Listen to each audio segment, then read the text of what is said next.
Part 1. Oregon. 1. Mysterious disappearances. Michael Bryson, Umpqua National Forest. During the early hours of Wednesday, August 5th, 2020, Michael Bryson, 27, a resident of Eugene, Oregon, was last seen with friends at Hobo Campground near Darena, Oregon, while partying with them. It had been reported that he left the rave party at the campground around 4:30 in the morning and had not made his way back since. Several months later, some of his clothes appeared in an area that could be seen from the road and was searched numerous times. Unfortunately, Michael remains missing to this day. It is likely that Michael was the victim of foul play in the case, as his friends and family are baffled by it all. What happened out there in the Oregon wilderness? Misadventure? Abduction? Or something else? On August 4th, he dropped by his parents' house in Harrisburg and told them he was riding up with a friend to Hobo Campground for a week-long birthday party. Located in the Umpqua National Forest, Hobo Camp is a small roadside campground located at the side of the road. It is described as primitive, which is okay for a few nights' stay, but not somewhere you would want to camp for an extended period of time. It is located near a creek, accessible by a footpath. As per Detective Richard Smith with the Lane County Sheriff's Office, Michael left his camping gear behind, his phone was turned off, and he hasn't accessed his bank account since he wandered off in an unknown direction. Michael stood 6 feet tall, weighed about 180 pounds, and had short brown hair and hazel eyes. The last time he was seen, he was wearing a white t-shirt, tan shorts, and white Crocs with rainbows on them, along with a corduroy baseball cap in a brown color. There were several tattoos on both of his legs, both of his arms, and his ribs. Michael's last photographs were taken in the woods at a party that included music, drugs, and 40 to 60 people. According to witnesses, Michael walked away from the campsite after he was last seen in a bus. According to Michael's mother, he got upset and walked off the bus, and nobody has seen him. A search and rescue team from the Lane County Sheriff's Office Search and Rescue was already on the scene, searching on land and on the water for any signs of the missing person. There was no call to Michael's parents until 5 p.m. on the evening of August 6th about their son's disappearance. By the time we found out, it was almost 12 hours since he had been missing. The moment I put my foot out of the car, I knew Michael was gone. People weren't looking for Michael. They were sitting around, drinking, eating, laughing. Nobody was out searching for him, so I felt in my gut something had happened, said Michael's mother, Tina. Michael's father, Parrish, weighed in. There's been a lot of conflicting stories from the beginning. One story is that he walked away from camp. The other story is that a group of individuals picked him up on the road. Over 100 volunteers showed up to search miles of wilderness in the area. There were SAR teams searching the area on foot and on horseback, and drones were also used to scan the area from the air. A search was conducted in steep terrain with overgrowth and dense woods for 19 whole days in a row. Despite that, there was no sign of Michael. According to Detective Smith, the case is a continuing and active investigation. In total, the Lane County Sheriff's Office coordinated more than 15 separate searches spanning 2 counties, and over 700 hours of paid and volunteer manpower had been logged. According to Parrish Bryson, it seems the family never received any straight answers about Michael's disappearance from any of the attending partygoers. Rather, he believes they knew more than they had publicly admitted. The stories given by some of the people at the party are inconsistent, and most of those people left the day Michael went missing and continued to hold raves and parties, he stated. He also said that while many people had left the campgrounds, several friends, as well as a few strangers, had stayed to assist in the search. He adds, "We stayed at the campgrounds for 19 days looking for our son, and we're truly grateful for those who stayed and helped." His son was just getting his life back together after a drug problem, Parrish said. Michael had worked at a local bar and grill before COVID-19, and he told his parents he was interested in becoming an electrician. However, he was often invited to DJ at parties and raves across the Tentor Audio, a division of Recorded Books, presents National Park Mysteries and Disappearances, the Pacific Northwest, Oregon, Washington, and Idaho, by Steve Stockton and Bill Melder. Narrated by Chris Abernathy. Introduction. Welcome back. In this volume, we'll cover the Pacific Northwest, which has many strange disappearances, unsolved mysteries, and murders, and possibly as a result of the former two, a few haunted locations. In Oregon, we'll examine a few of the more than staggering 189 men and 51 women who officially remain listed as missing since 1997 by the Oregon Office of Emergency Management after trekking into Oregon's wildest places. Oregon also has more than its share of unsolved murders and haunted locations. Hasita Head Lighthouse, the Shanghai Tunnels, Lithia Park, Cathedral Park, the Elsinore Theater, and the Geyser Grand Hotel, to name but a few. Washington State has several clusters of missing persons, particularly on and around the majestic and iconic Mount Rainier. Some have even speculated that the mountain is hungry, as it is such a hot spot for strange and unsolved disappearances of people who came here to never leave. The same is true of non-alpine accidents on the mountain. For example, a cargo transport plane crashed into Mount Rainier in 1946, and the bodies of 32 Marines remain entombed. Washington is also home to serial killers and unsolved murders.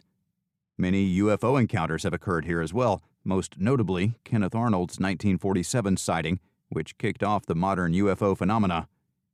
Washington State also has many reported Sasquatch encounters, such as the Ape Canyon incident. It was here on Mount St. Helens in 1924 that a small cabin housing a group of miners came under attack by a gang of wild ape men. Idaho has a fascinating and growing list of mysterious disappearances and cold cases from across the state. Strange, unsolved murders, murder-suicides, and crimes of passion abound.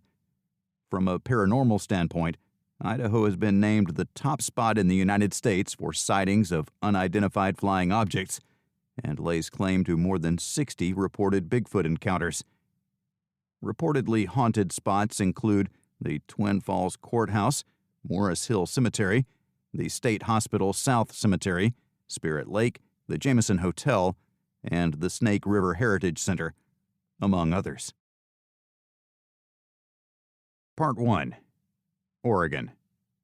1. Mysterious Disappearances. Michael Bryson, Umpqua National Forest. During the early hours of Wednesday, August 5, 2020, Michael Bryson, 27, a resident of Eugene, Oregon, was last seen with friends at Hobo Campground near Darena, Oregon, while partying with them. It had been reported that he left the rave party at the campground around 4:30 in the morning and had not made his way back since. Several months later, some of his clothes appeared in an area that could be seen from the road and was searched numerous times. Unfortunately, Michael remains missing to this day. It is likely that Michael was the victim of foul play in the case, as his friends and family are baffled by it all. What happened out there in the Oregon wilderness? Misadventure? Abduction? Or something else? On August 4th, he dropped by his parents' house in Harrisburg and told them he was riding up with a friend to Hobo Campground for a week-long birthday party. Located in the Umpqua National Forest, Hobo Camp is a small roadside campground located at the side of the road. It is described as primitive, which is okay for a few nights' stay, but not somewhere you would want to camp for an extended period of time. It is located near a creek, accessible by a footpath. As per Detective Richard Smith with the Lane County Sheriff's Office, Michael left his camping gear behind, his phone was turned off, and he hasn't accessed his bank account since he wandered off in an unknown direction. Michael stood 6 feet tall, weighed about 180 pounds, and had short brown hair and hazel eyes. The last time he was seen, he was wearing a white t-shirt, tan shorts, and white Crocs with rainbows on them, along with a corduroy baseball cap in a brown color. There were several tattoos on both of his legs, both of his arms, and his ribs. Michael's last photographs were taken in the woods at a party that included music, drugs, and 40 to 60 people. According to witnesses, Michael walked away from the campsite after he was last seen in a bus. According to Michael's mother, he got upset and walked off the bus, and nobody has seen him. A search and rescue team from the Lane County Sheriff's Office Search and Rescue was already on the scene, searching on land and on the water for any signs of the missing person. There was no call to Michael's parents until 5 p.m. on the evening of August 6th about their son's disappearance. By the time we found out, it was almost 12 hours since he had been missing. The moment I put my foot out of the car, I knew Michael was gone. People weren't looking for Michael. They were sitting around, drinking, eating, laughing. Nobody was out searching for him, so I felt in my gut something had happened, said Michael's mother, Tina. Michael's father, Parrish, weighed in. There's been a lot of conflicting stories from the beginning. One story is that he walked away from camp. The other story is that a group of individuals picked him up on the road. Over 100 volunteers showed up to search miles of wilderness in the area. There were SAR teams searching the area on foot and on horseback, and drones were also used to scan the area from the air. A search was conducted in steep terrain with overgrowth and dense woods for 19 whole days in a row. Despite that, there was no sign of Michael. According to Detective Smith, the case is a continuing and active investigation. In total, the Lane County Sheriff's Office coordinated more than 15 separate searches spanning 2 counties, and over 700 hours of paid and volunteer manpower had been logged. According to Parrish Bryson, it seems the family never received any straight answers about Michael's disappearance from any of the attending partygoers. Rather, he believes they knew more than they had publicly admitted. The stories given by some of the people at the party are inconsistent, and most of those people left the day Michael went missing and continued to hold raves and parties, he stated. He also said that while many people had left the campgrounds, several friends, as well as a few strangers, had stayed to assist in the search. He adds, "We stayed at the campgrounds for 19 days looking for our son, and we're truly grateful for those who stayed and helped." His son was just getting his life back together after a drug problem, Parrish said. Michael had worked at a local bar and grill before COVID-19, and he told his parents he was interested in becoming an electrician. However, he was often invited to DJ at parties and raves across the state due to his passion for music. A little over 6 weeks after Michael went missing, his parents admitted to wanting to believe that he was still alive, but they feared the worst as well. And he would never just leave. Even in his toughest times, he would always contact us. The idea that he would just disappear is unheard of, his father stated on the record.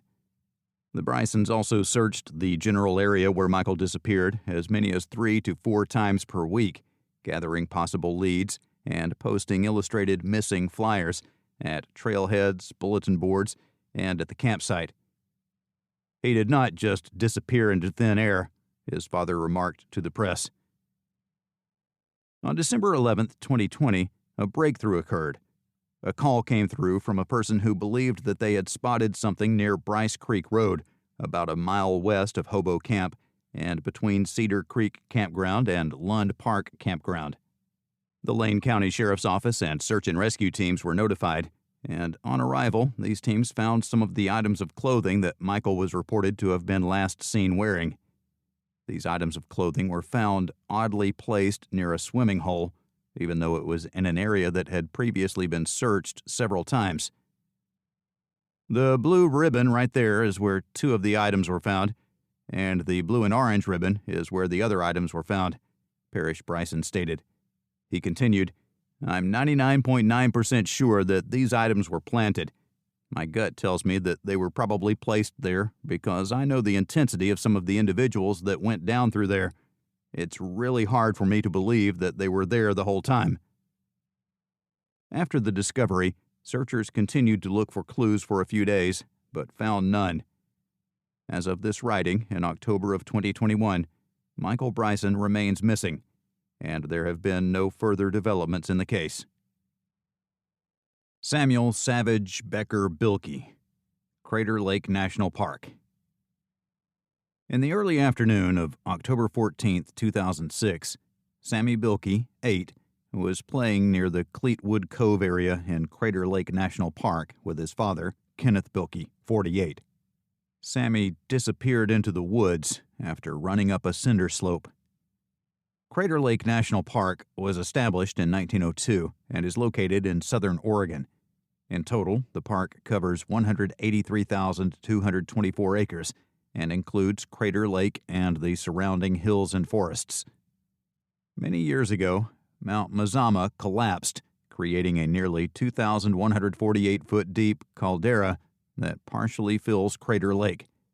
The amount of water in the lake is replaced every 250 years by rain and snow, which offset the evaporation. This is the deepest lake in the United States, measuring 1,949 feet. For maximum depth, it ranks 9th, while for mean average depth, it ranks 3rd. There are 2 small islands in Crater Lake. Located near the lake's western shore, Wizard Island is approximately 316 acres in size, while Phantom Ship, a natural rock pillar, is located near its southern shore. Because the lake has no inlets or tributaries, its waters are some of the purest in the world due to the lack of pollutants. There are relatively high levels of dissolved salts in the lake. Due to its high elevation and influence from the Pacific, Crater Lake has a subalpine climate. Summers are mild and dry, but winters are cold and snowy, with average snowfalls of 505 inches per year and maximum snow cover of 139 inches or 3.53 meters. It usually takes until mid-July for this snow to melt. Even in the summer, hard frosts are possible. The surface temperature of the lake ranges from 33 degrees Fahrenheit to 66 degrees Fahrenheit. In the summertime, the lake temperature fluctuates between 50 degrees Fahrenheit and 60 degrees Fahrenheit. As a result of the collapse of Mount Mazama, Crater Lake had no fish until William G. Steele decided to stock it in 1888 in order to allow for fishing. The fish were regularly stocked until 1941, when it became clear they could maintain a stable population without assistance from outside. 2 fish species have survived from the original stocking, kokanee salmon and rainbow trout, with the salmon being the most abundant. As part of its history, Crater Lake is also known for the Old Man of the Lake, a full-sized tree that has been bobbing in the water for over a century. As a result of the low temperatures of the lake, the decomposition of the wood has been slowed. Crater Lake is sacred to the Klamath tribe, Native Americans indigenous to the area. Generations ago, they told of it being the crossing point between Skell, a spirit from above, and Lau, a spirit from below. Andrea Langford, author of Haunted Hikes, Spine-Tingling Tales and Trails from North America's National Parks, writes this of Crater Lake. Lau and Skell fought gory battles here. Lau ripped Skell's heart from his chest, and Skell retaliated by dismembering Lau and throwing the body parts into the lake. Hideous monsters gobbled up everything but Lau's head, but the lake still holds Lau's spirit. When stirred, he may brew up storm clouds. When angered, he may appear in the form of a giant crayfish that climbs up out of the lake, snatches people off the rim of the crater that surrounds the lake, and drags them down into the water. So now that we know what Crater Lake is, how it was formed, and what it represents to the indigenous tribes, let us look into the disappearance of Sammy Bilki.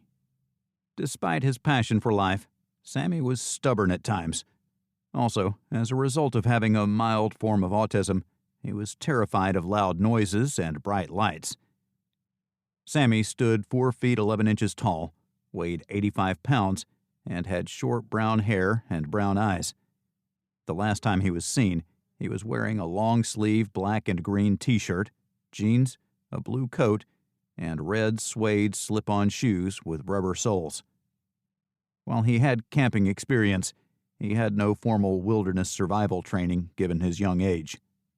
At 4 p.m., the Bilki family had pulled over at a pullout about 500 yards east of the Cleetwood Cove parking lot area and were walking north along Rim Drive. Sammy and his father were playing hide-and-seek on a graveled slope when Sammy saw some yellow that he thought might be gold. Sammy stayed on the slope, refusing to come down, as darkness approached, and his father walked a short distance to the car to return to their Diamond Lake cabin. Kenny Bilki chased after Sammy, but Sammy stayed 50 feet ahead, likely considering it a game.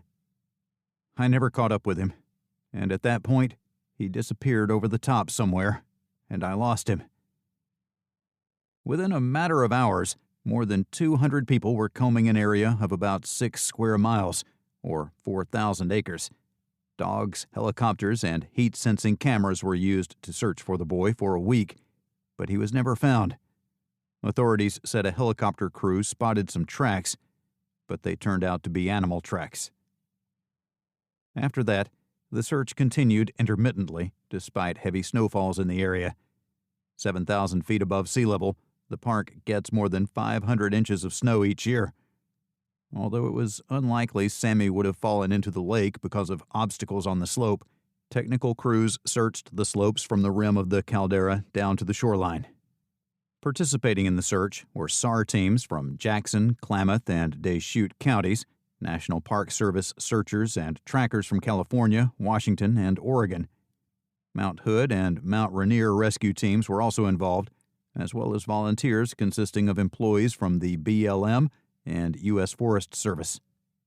It seems more than a little odd that a boy of Sammy's age, who was just slightly autistic, would just run off into the woods without any reason at all and continue going until he was out of sight and hearing range of his father. Because it was cold, his first instinct should have been to turn around and return to his father, especially if he was calling for him, no matter how long he hid from him. No trace was ever found, and Sammy remains missing. Robert Winters, Sparks Lake. Bob Winters, 78, was on a hunting trip with his family around Sparks Lake in Oregon when he disappeared in October of 1969. Broken Top Mountain is located to the south, while Mount Bachelor is located to the north of the lake. Over the past 20 years, Robert and his sons, Charles, George, and Alvin, had hunted in Oregon on annual trips. As a result of snowfall at higher altitudes, hunting in this area would have been more difficult. Robert was last seen at around 11 a.m. on October 8, 1969, when he left his family to go hunting, but did not return as darkness fell. As it grew darker, the snow began to fall heavily, and 1.5 feet fell in the 24 hours following his disappearance. Around 60 people participated in the search and rescue after the family contacted the Deschutes County Sheriff. Helicopters were dispatched, and tracks were seen near a creek called Soda Creek at an altitude of 7,100 meters, considerably higher than Sparks Lake at 5,400 meters.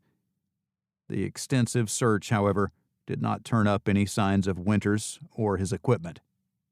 Near Soda Creek, near where the footsteps had been seen on the aerial search, Dr. Jack Crosby, a doctor on a hiking holiday in the area, discovered some items the following summer. As a result of Crosby's report to the sheriff, a search of the area was conducted. The only things found in the vicinity after a 3-day detailed investigation by the sheriff's department were Robert's deer rifle and his clothes, plus 1 boot, 1 glove, and 1 pair of glasses. Blood was not found on the clothes, nor were any remains found in the area. There was no evidence that the clothes had been shredded by an animal as part of an attack. Instead, it looked like they had been removed carefully. A detailed search of the scene failed to find a single bone, despite the efforts of Mel Newhouse and Norman Thrasher, who were doing the investigation at the scene. The case remains unsolved. Alyssa Marie McCran, Multnomah Falls. On Saturday, December 19, 2015, Alyssa Marie McCran, 37, from Portland, Oregon, disappeared while on a run near Multnomah Falls in the Columbia Gorge. Portland, Oregon is about 30 minutes away from the wilderness attraction. 5 years after her car was discovered and a large search was carried out, she remains missing. The plan was for Alyssa to run near Multnomah Falls. She left her Portland home in the Powellhurst-Gilbert neighborhood and drove to Franklin Ridge Loop Trail in her Mazda CX-7 in order to go running. In the Columbia River Gorge, east of Troutdale between Corbett and Dodson, Multnomah Falls is a waterfall located on Multnomah Creek. The Franklin Ridge Loop hike is a worthwhile option for hikers who wish to combine the well-known waterfalls along Multnomah and Oneonta Creek with some peaceful solitude. It is also a smooth transition to the more strenuous hikes in this area. In addition to living with her Korean parents, she also had a 13-year-old son. It was not known at the time if she suffered from any mental or physical health problems.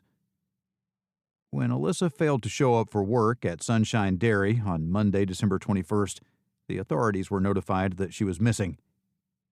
On the 19th of December, her cell phone was used for the last time at around 10 a.m. to make a Facebook post. However, after that, all subsequent calls to her phone went directly to voicemail. It is estimated that the phone last pinged on Cascade Avenue in Tigard, approximately 45 minutes away from the falls.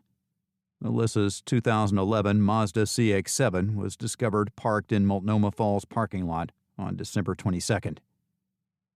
Around 3 p.m. on that Saturday afternoon, a couple walking near Multnomah Falls reported seeing a woman they believed to be Alyssa. While she was wearing running clothes and shoes, she did not have any food or water with her, and she did not wear gear suitable for cold weather. In an apparent bid to remain warm, Alyssa had run off down the trail when the couple said they had advised her to head back to her car.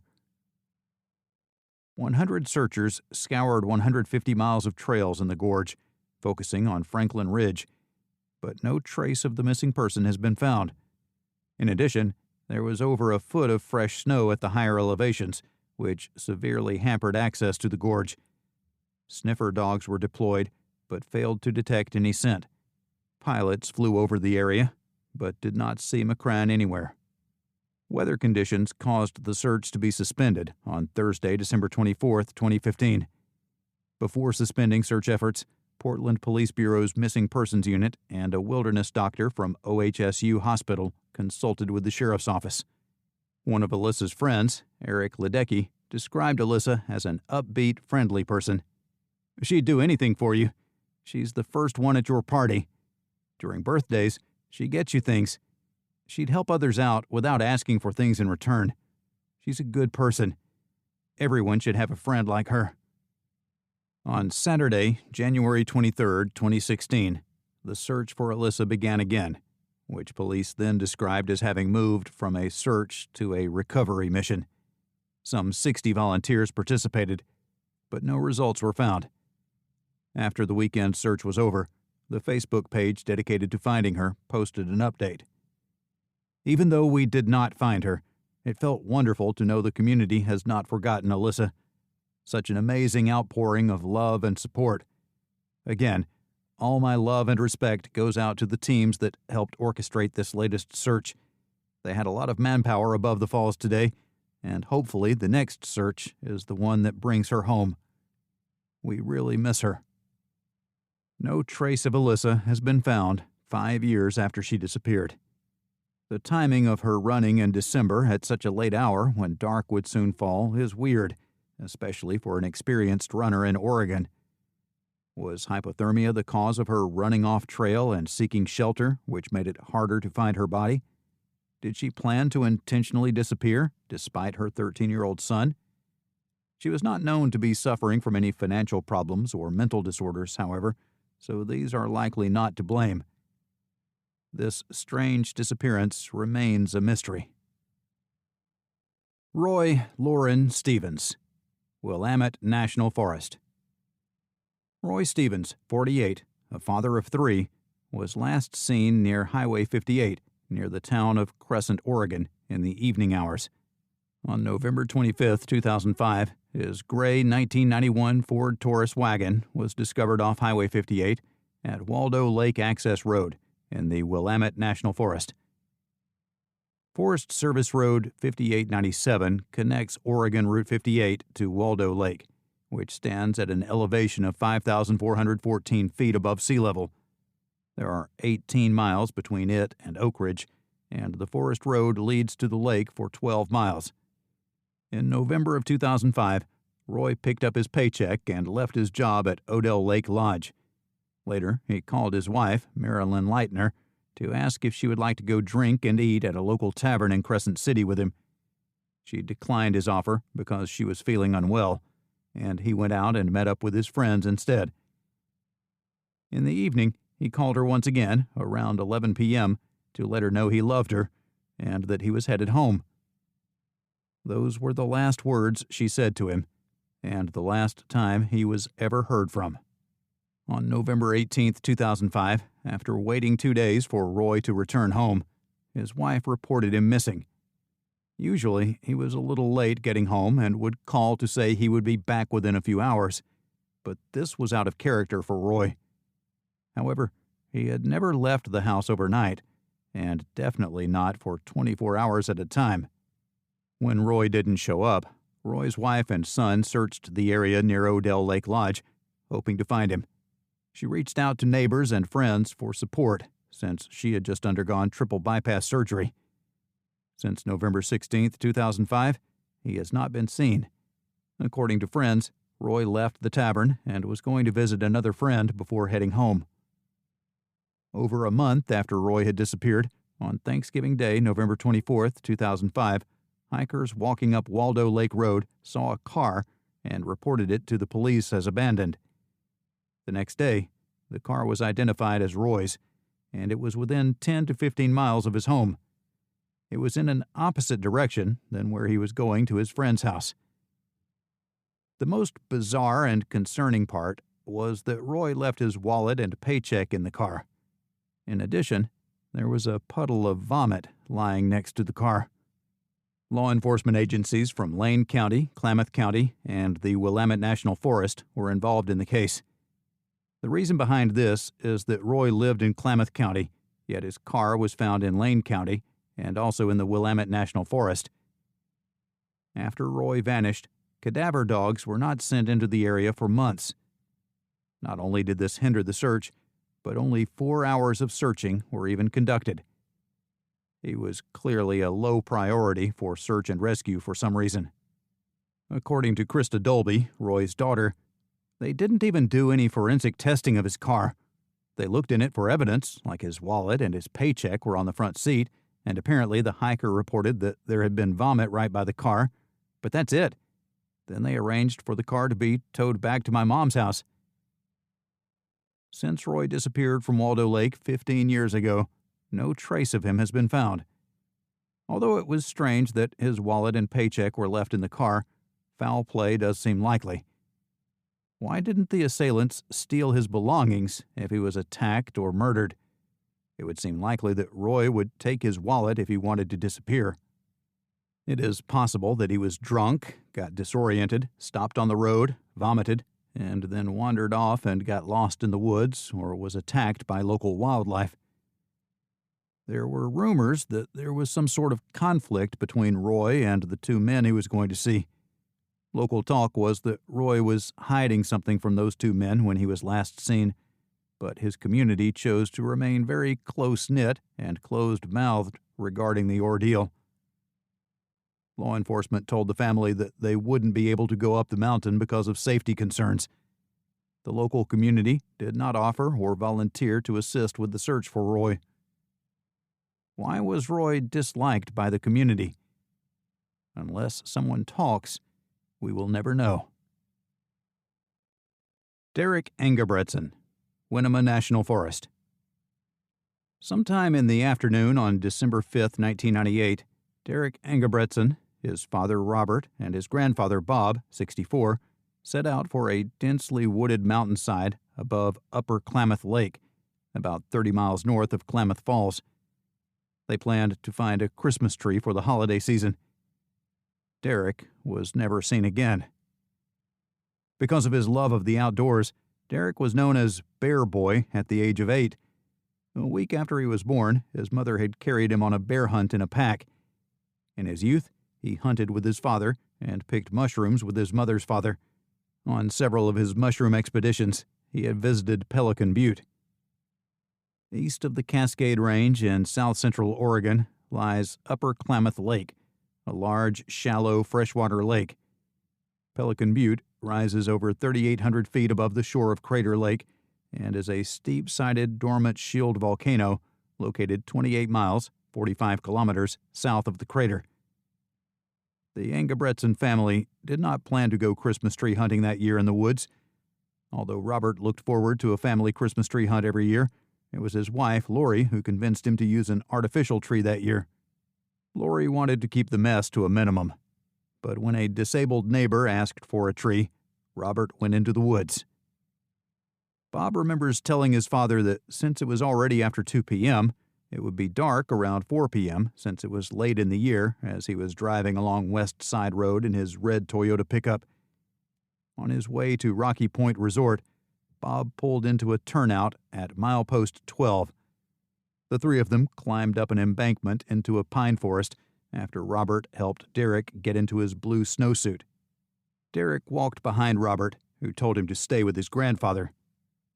Derek nagged his grandfather that he wanted to catch up with his father as he chopped at small trees with his hatchet. At some point, the grandfather relented, and the boy headed off in search of his father. With the darkness closing in, Robert and Bob met up. "Where is Derek?" Robert recalls asking. Bob replied, "I thought he was with you." "He was with you!" Despite the steady falling of heavy, wet snow, Robert turned back up the hill. He called out to Derek, but no response came. Robert flagged down Fred Hines, a motorist driving along the road, at 4:13 p.m., and requested he dial 911 so that authorities could be notified. In the resort, 2 miles away from the area where Derek vanished, Hines made the call. Over the course of 2 weeks, hundreds of people searched through several feet of snow, using snowmobiles and dogs to search for Derek. Lori slept in a donated camper van at the turnout, hoping Derek would see the bonfire and come to her. She thought she saw Derek waving and smiling at her when she was delirious from lack of sleep. This was not the case. Derek's tracks were found by Robert and other members of the family in the newly fallen snow in the hours immediately following his disappearance. Derek had lain down in a clearing near the road to make a snow angel, and his boot prints were spotted near the spot where Robert had last seen him. There had been a snowplow that came by, and the tracks leading away from the angel were obliterated. There were no tracks leading toward the woods from the angel. A small area of the trees near the road was damaged by Derek's hatchet cuts. The father was confident that his son did not re-enter the woods. Early in the evening, 5 to 8 inches of snow had fallen on Rocky Point. A candy wrapper was found, and a makeshift lean-to shelter was found, made from branches, but it was unclear whether these items belonged to Derek. Derek's family believed that he had made his way to the road and was probably picked up by a stranger. This explanation was dismissed by the sheriff. Bob discovered a hole in the ice in the lake and a child's footprint on the bank during the search. The next day, divers searched the area again, and additional searches were carried out during the spring thaw. However, nothing was found. Lori and Robert were informed by Klamath County authorities that their son was likely dead 8 days after Derek disappeared. During the next 7 days, Robert, Lori, and about 100 volunteers stayed on the mountain. Speculation intensified that Derek had been kidnapped. When sub-zero temperatures forced the Angersons to end their search on December 18, 1998, Robert drove straight from his graveyard shift at work to the mountain to meet Lori every weekend for the next 2 years. The searched areas were marked on a map. It was widely believed that authorities were too slow to arrive at the scene the night Derek disappeared, which led to criticism of the search and rescue effort. The search did not begin until nearly 5 hours after the first 911 call, because the coordinator was reluctant to interrupt a Christmas dinner at Molly's restaurant for the annual awards dinner of the Klamath County Search and Rescue Team before he was certain a rescue was needed. Despite passing polygraphs, Robert and Bob were suspected of murdering Derek or having been negligent in some way. Despite his father's insistence, Robert couldn't speak to him. The blame for not finding Derek went to him, but the blame for losing him went to Bob. Angerson was too overwhelmed with guilt to even think of talking about it. Robert was on leave from work for several weeks. Derek's family spent thousands of dollars looking for him, paying for psychics and a boat to search Klamath Lake. They eventually went bankrupt. The authorities claimed Derek wandered off into the woods and died, and his remains had been scattered by animals. However, the Angerson family never really believed that, especially since no remains or torn clothing had been found. There was a witness who said he'd seen a man and a boy struggling on a highway nearby. Then, in 1999, graffiti was scrawled on a rest area bathroom wall near Burns, stating that Derek had been killed and buried. It was ruled a hoax by the FBI. A boy named Derek, who was found in Texas under unusual circumstances, looked a lot like the Angerson's son, but was actually a different person. After several days of waiting for confirmation, a bone discovered in Pelican Butte in 2000 was identified as being from a deer. In late 2001, the family mailbox received a handwritten letter. It read, "I know who took your son." On July 11, 2000, Frank J. Milligan, a 31-year-old state youth authority worker, approached a 10-year-old boy at a Dallas park and offered him $100 to mow his lawn. In Milligan's car, the man asked the boy, "Do you want to live or die?" Milligan bound the boy's hands with duct tape and then forced him to walk down a dirt road and sexually assaulted him. Milligan choked the boy and slammed his face into the dirt so hard that he blacked out. He then cut the boy's throat and left him for dead.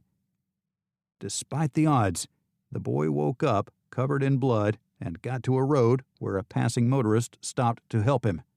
During the attack, Milligan was out on bail from the Clatsop County Jail, accused of sexually assaulting an 11-year-old boy in 1997. He ultimately pleaded guilty in both cases after being tracked down by the police.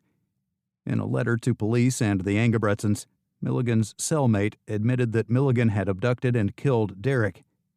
The letter arrived at the Angerson home in late 2001. A detective from the Oregon State Police who investigated the Dallas case confronted Milligan. Milligan confessed to killing Derek and agreed to lead investigators to his body. The FBI used ground-penetrating radar to scan for Derek's bones at Silver Falls State Park southeast of Salem, where Lori and Robert drove for 5 hours. There were no results after several days of searching. An assistant district attorney told the Angersons that Milligan had agreed to plead guilty to killing Derek if they spared him the death penalty. However, after Milligan was presented with the paperwork a few days later, he refused to sign it. If the boy fell in the lake, his hatchet was likely to be in the water. It could indicate that the boy had died in the inlet if there was a hatchet in the sediment. Jeff Priest, a diver from Portland, spent several hours working his way through the shallow water using a metal detector designed for use underwater. An oil filter and a metal road sign were among the metal objects he found. However, he did not find a hatchet. Was Derek Miller abducted by Frank J. Milligan or another pedophile, as the sheriff believed? Or did he die from cold or an animal attack? Is there another reason why Derek Miller died that fateful and sad day in December 1998? The case is certainly mysterious. Garen Kirk, Mount Hood National Forest. Garen Kirk, 31, took a lot of solo trips into the woods as a knowledgeable and experienced outdoorsman. On December 3, 2014, he left home to hike in the Mount Hood National Forest, and he planned to return on December 6th. On this occasion, however, he did not leave any details with his family members. His sister, Whitney Kirk Altman, reported Kirk missing on Sunday, December 7th, but the search was delayed until Monday, December 8th, since search and rescue crews couldn't be dispatched until the vehicle was located to determine a starting point. Originally from Milwaukee, Oregon, Kirk attended Portland Public Schools' Vocational Village High School. For many years, he worked as an admissions representative at the University of Phoenix in Arizona. As soon as he returned to Portland, he enrolled at Portland Community College to study business. After transferring credits to National University, he completed his first term of online courses. Upon completing his bachelor's degree, he planned to pursue a master's degree. During his marriage to Kristen, Kirk was happy, but this soon ended, and the couple divorced after several years and shared joint custody of their daughter, Gabriella, who is 5 years old. In the early morning of Monday, December 8th, a family member found Garen's gold Pontiac Grand Am parked in the parking lot of Frog Lake Campground off US 26, focusing the search in heavily wooded areas near the campsite. In addition to this, police were also able to locate his cell phone east of Frog Lake, heading southwest after pinging it. In that case, he would have driven from Clackamas County into Wasco County, so the search was shifted to the Wasco County Sheriff's Office rather than the Clackamas County Sheriff's Office. The search for the missing person took place near Frog and Twin Lakes, which lasted for around 9 days and was coordinated by the Wasco County Sheriff's Office with the assistance of approximately 170 volunteers. Also participating in the search were sniffer dogs and infrared detecting surveillance aircraft. It was mostly damp on the mountain over the period of the search, with temperatures slightly above freezing and snow levels unusually low for December on the mountain.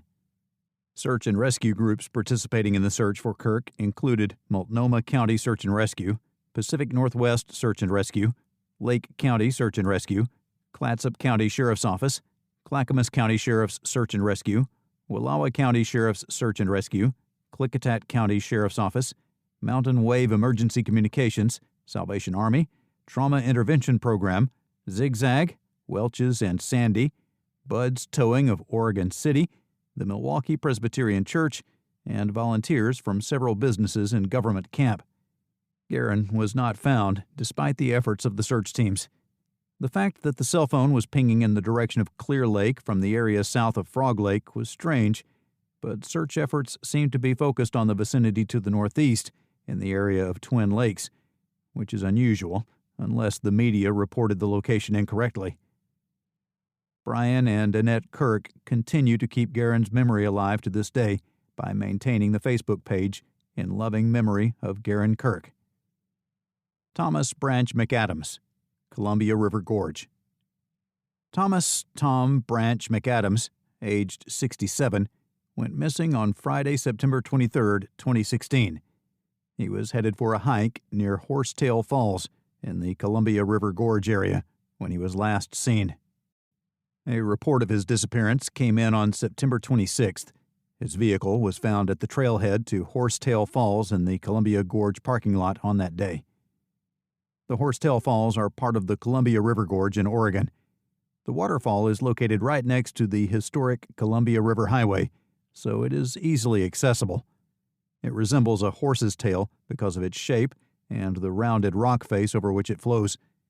The creek has 2 waterfalls. There's a footpath that leads to Upper Horsetail Falls, also known as Ponytail Falls. Originally from Hartford, Connecticut, Tom was born on November 20th, 1948.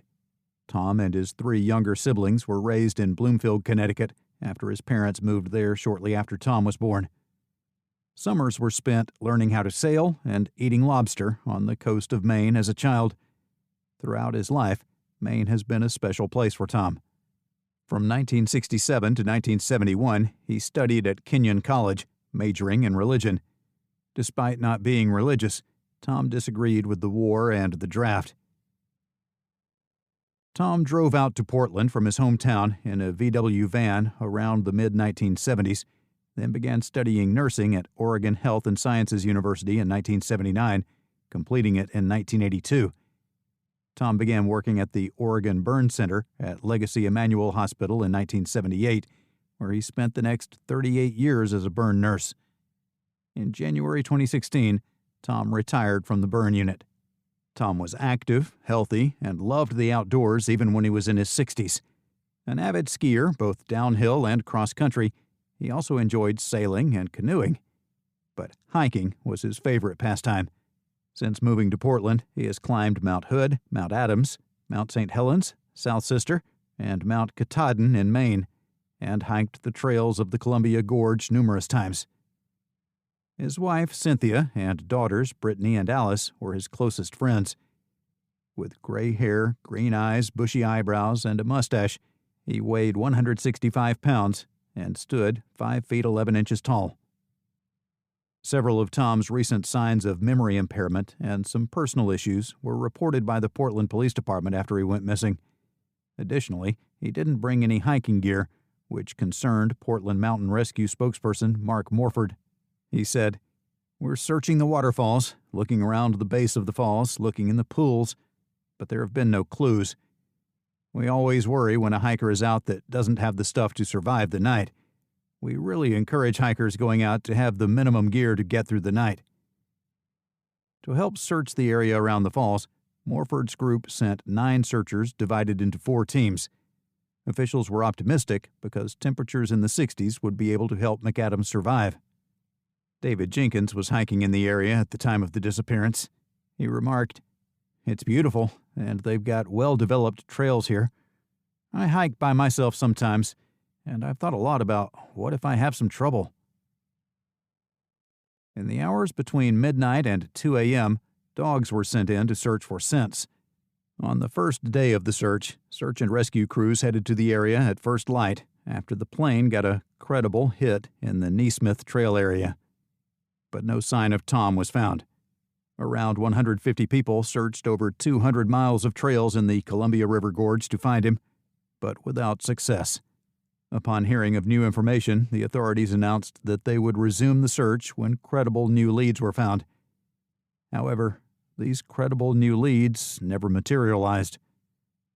Since Tom disappeared in 2016, no trace of him or his belongings has been found. The fact that he was experiencing some personal problems was a factor, but he seemed to have been a happy family man with 2 daughters. As he had not taken any equipment with him, it was clear that he was planning to hike for only a few hours. However, something unexpected happened. As of yet, the mystery behind his disappearance remains unknown. Daming Shu, Three Sisters Wilderness.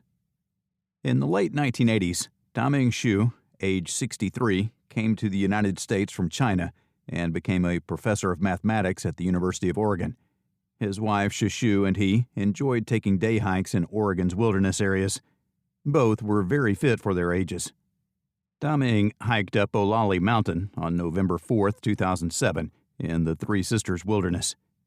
He has never been seen again. On November 15th, one half of William L. Sullivan's trail book, 100 Hikes in the Oregon Cascades, was discovered in the woods, which includes the Olali Mount hike on page 154. Daming had left the other half in his car. Apart from that, there were no further clues found. Olali Mountain lies in the Willamette National Forest and is one of many smaller mountains that make up the old Cascades, which were once ancient volcanoes before a shift in the fault zone moved the tall and snow-covered young Cascades up to British Columbia. An autumn trip into the Cascades was made perfect by a beautiful sunny day with blue skies.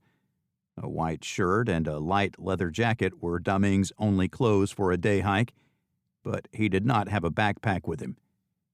Stephanie and Paul Niedermeyer, who were also on a hiking trip, met him near the summit around 1:30 p.m. According to them, he did not spend much time at the summit before descending quickly. Upon reaching the trailhead parking lot, the couple saw a white Chevrolet Impala that was semi-recently manufactured parked there. Their surprise was heightened when they saw it, since the hiker, Shu, they had encountered on the summit, should have been back by now, unless he had decided to go to the Olali Meadows on the return trip as the trail split. According to them, it was only logical to assume it belonged to another hiker on the French Peak Trail. By the time the sun had set and darkness was falling, there was still no sign of the car's owner, and the couple became concerned. They pondered, "It's not like this easy hike had any challenges. Maybe he was just taking his time. It wasn't all that late yet." However, a few days later, that Niedermeyer's fears would prove hauntingly true. His wife reported him missing on the afternoon of November 5th after Daming failed to show up at home. On November 6th, his car was found near Terwilliger Hot Springs, with his cell phone, water, and heavier clothing inside. Several key pieces of a survival kit were also found inside.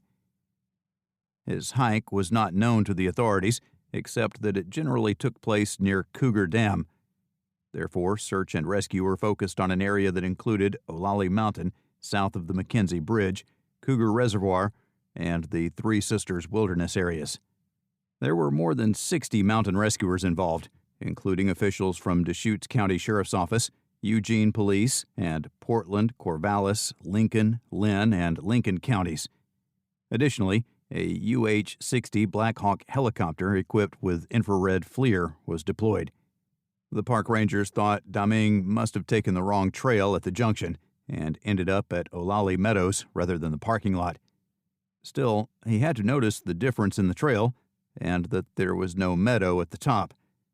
There was plenty of time to turn around after a mile of walking to the meadows.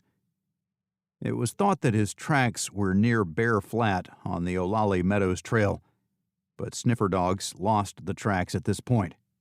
The weather worsened later in the week following Shu's disappearance, with temperatures dropping and rain and snow falling. In the early days of November, Daming was extremely vulnerable without proper winter clothing. According to the sheriff in charge of the search, the weather posed the greatest threat to the lost man. On November 8th, temperatures in the search area dropped below freezing overnight after being mild up to that point. A light jacket would not allow him to stay out overnight in these conditions, even though he was a fit and capable hiker. Newspapers reported that the snow level would drop below the 4,700-foot level overnight due to rain and fog on November 10th. It was expected that some accumulation would be present in parts of the search area that were higher than that. Friends and volunteers continued to search Monday, November 12th, despite the official search being called off due to bad weather. 19 agencies, dozens of volunteers, and over 5,000 man-hours of searching were used to cover between 50 and 100 square miles of thick forest. Sullivan's trail book, up to page 157, including the Olali Mount hike on page 154, was found on November 15th. Half was found in his automobile. If Shu had a map with him, how did he get so lost? On the mountain's south side, the trail book was found in a very rugged area of the French Peat Creek drainage. Originally, Daming was believed to have followed the trail down to Bear Flat, then headed down French Peat Creek, where there was no trail. Due to the endless fallen trees, rocks, and steep terrain, French Peat Creek is extremely steep and hazardous, full of rocks, foliage, and trees. If he were still alive at this point, he would have either taken the French Peat Creek Trail back to Pat's Saddle or down to Ofterheide Road 19. In the following year, 45 volunteers searched for the remains of Shu's body for 400 hours without finding anything. Daming's wife, Shishu, said the hardest part was that she had no remains nor a body to return to the family. The death of Daming was a tragic one. For some reason, despite a beautiful sunny day and a good map, he seems to have gotten disoriented and wandered in the wrong direction.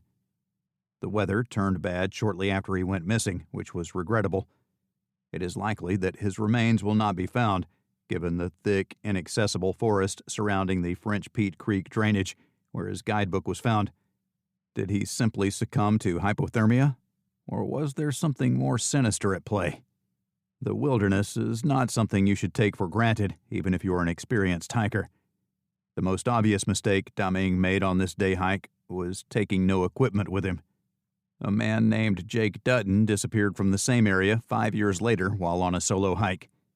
Apparently, this is not the best place to hike on your own. Cory Fay, Badger Creek Wilderness.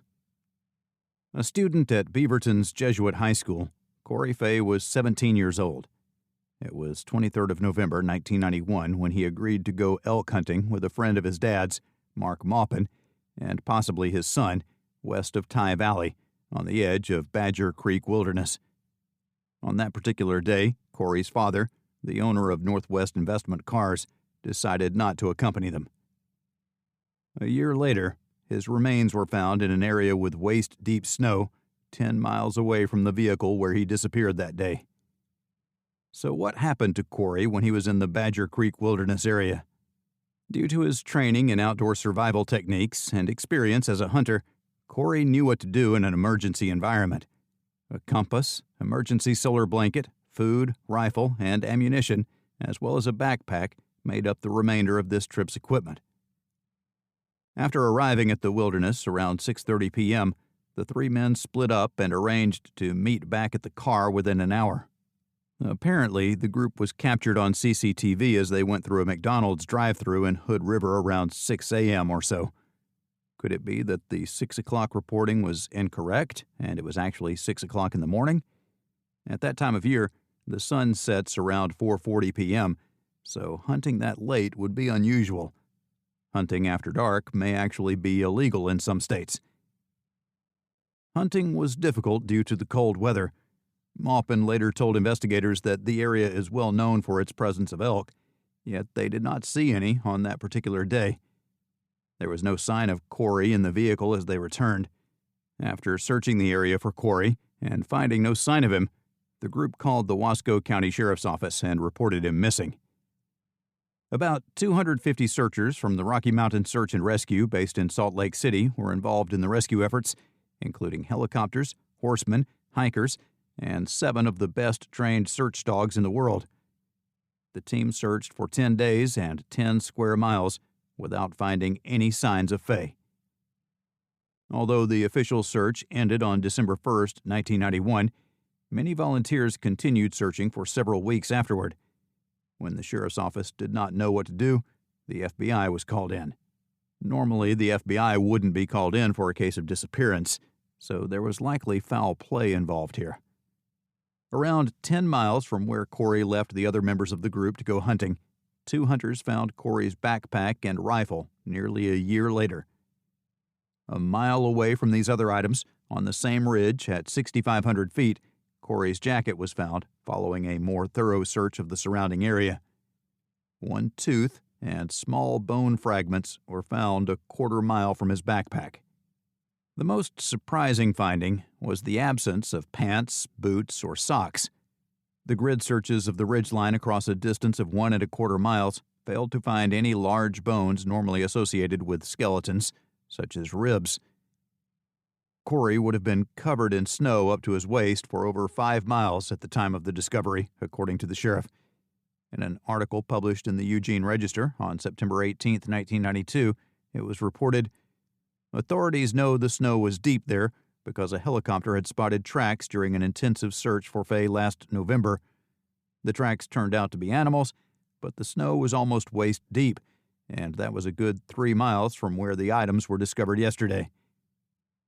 The article later explains that searchers didn't believe Fay could have gone as far as he did, and that it was odd he was going uphill when he should have been going downhill.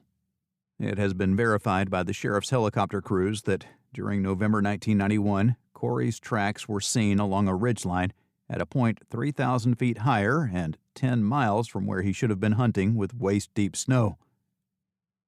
Because the terrain was rough and the area was not a common hunting ground for elk, neither the group nor the searchers saw an elk in this area if they were hunting there. Due to the peculiar circumstances and evidence, this is a very unusual case. Some of the theories considered include the following: an accidental shooting or foul play.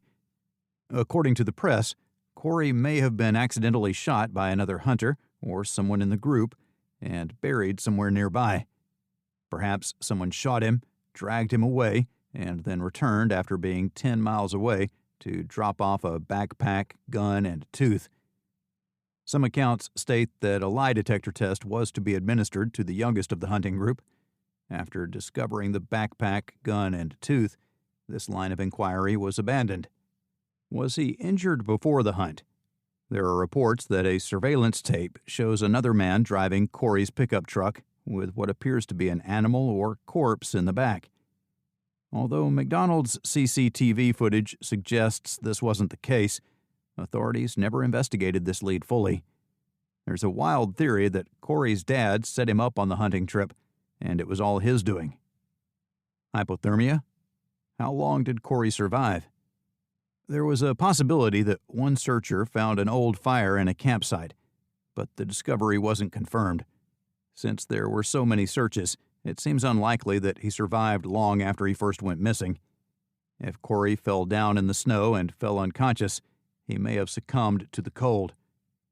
Where's the point in walking through heavy snow so far from where the car is located?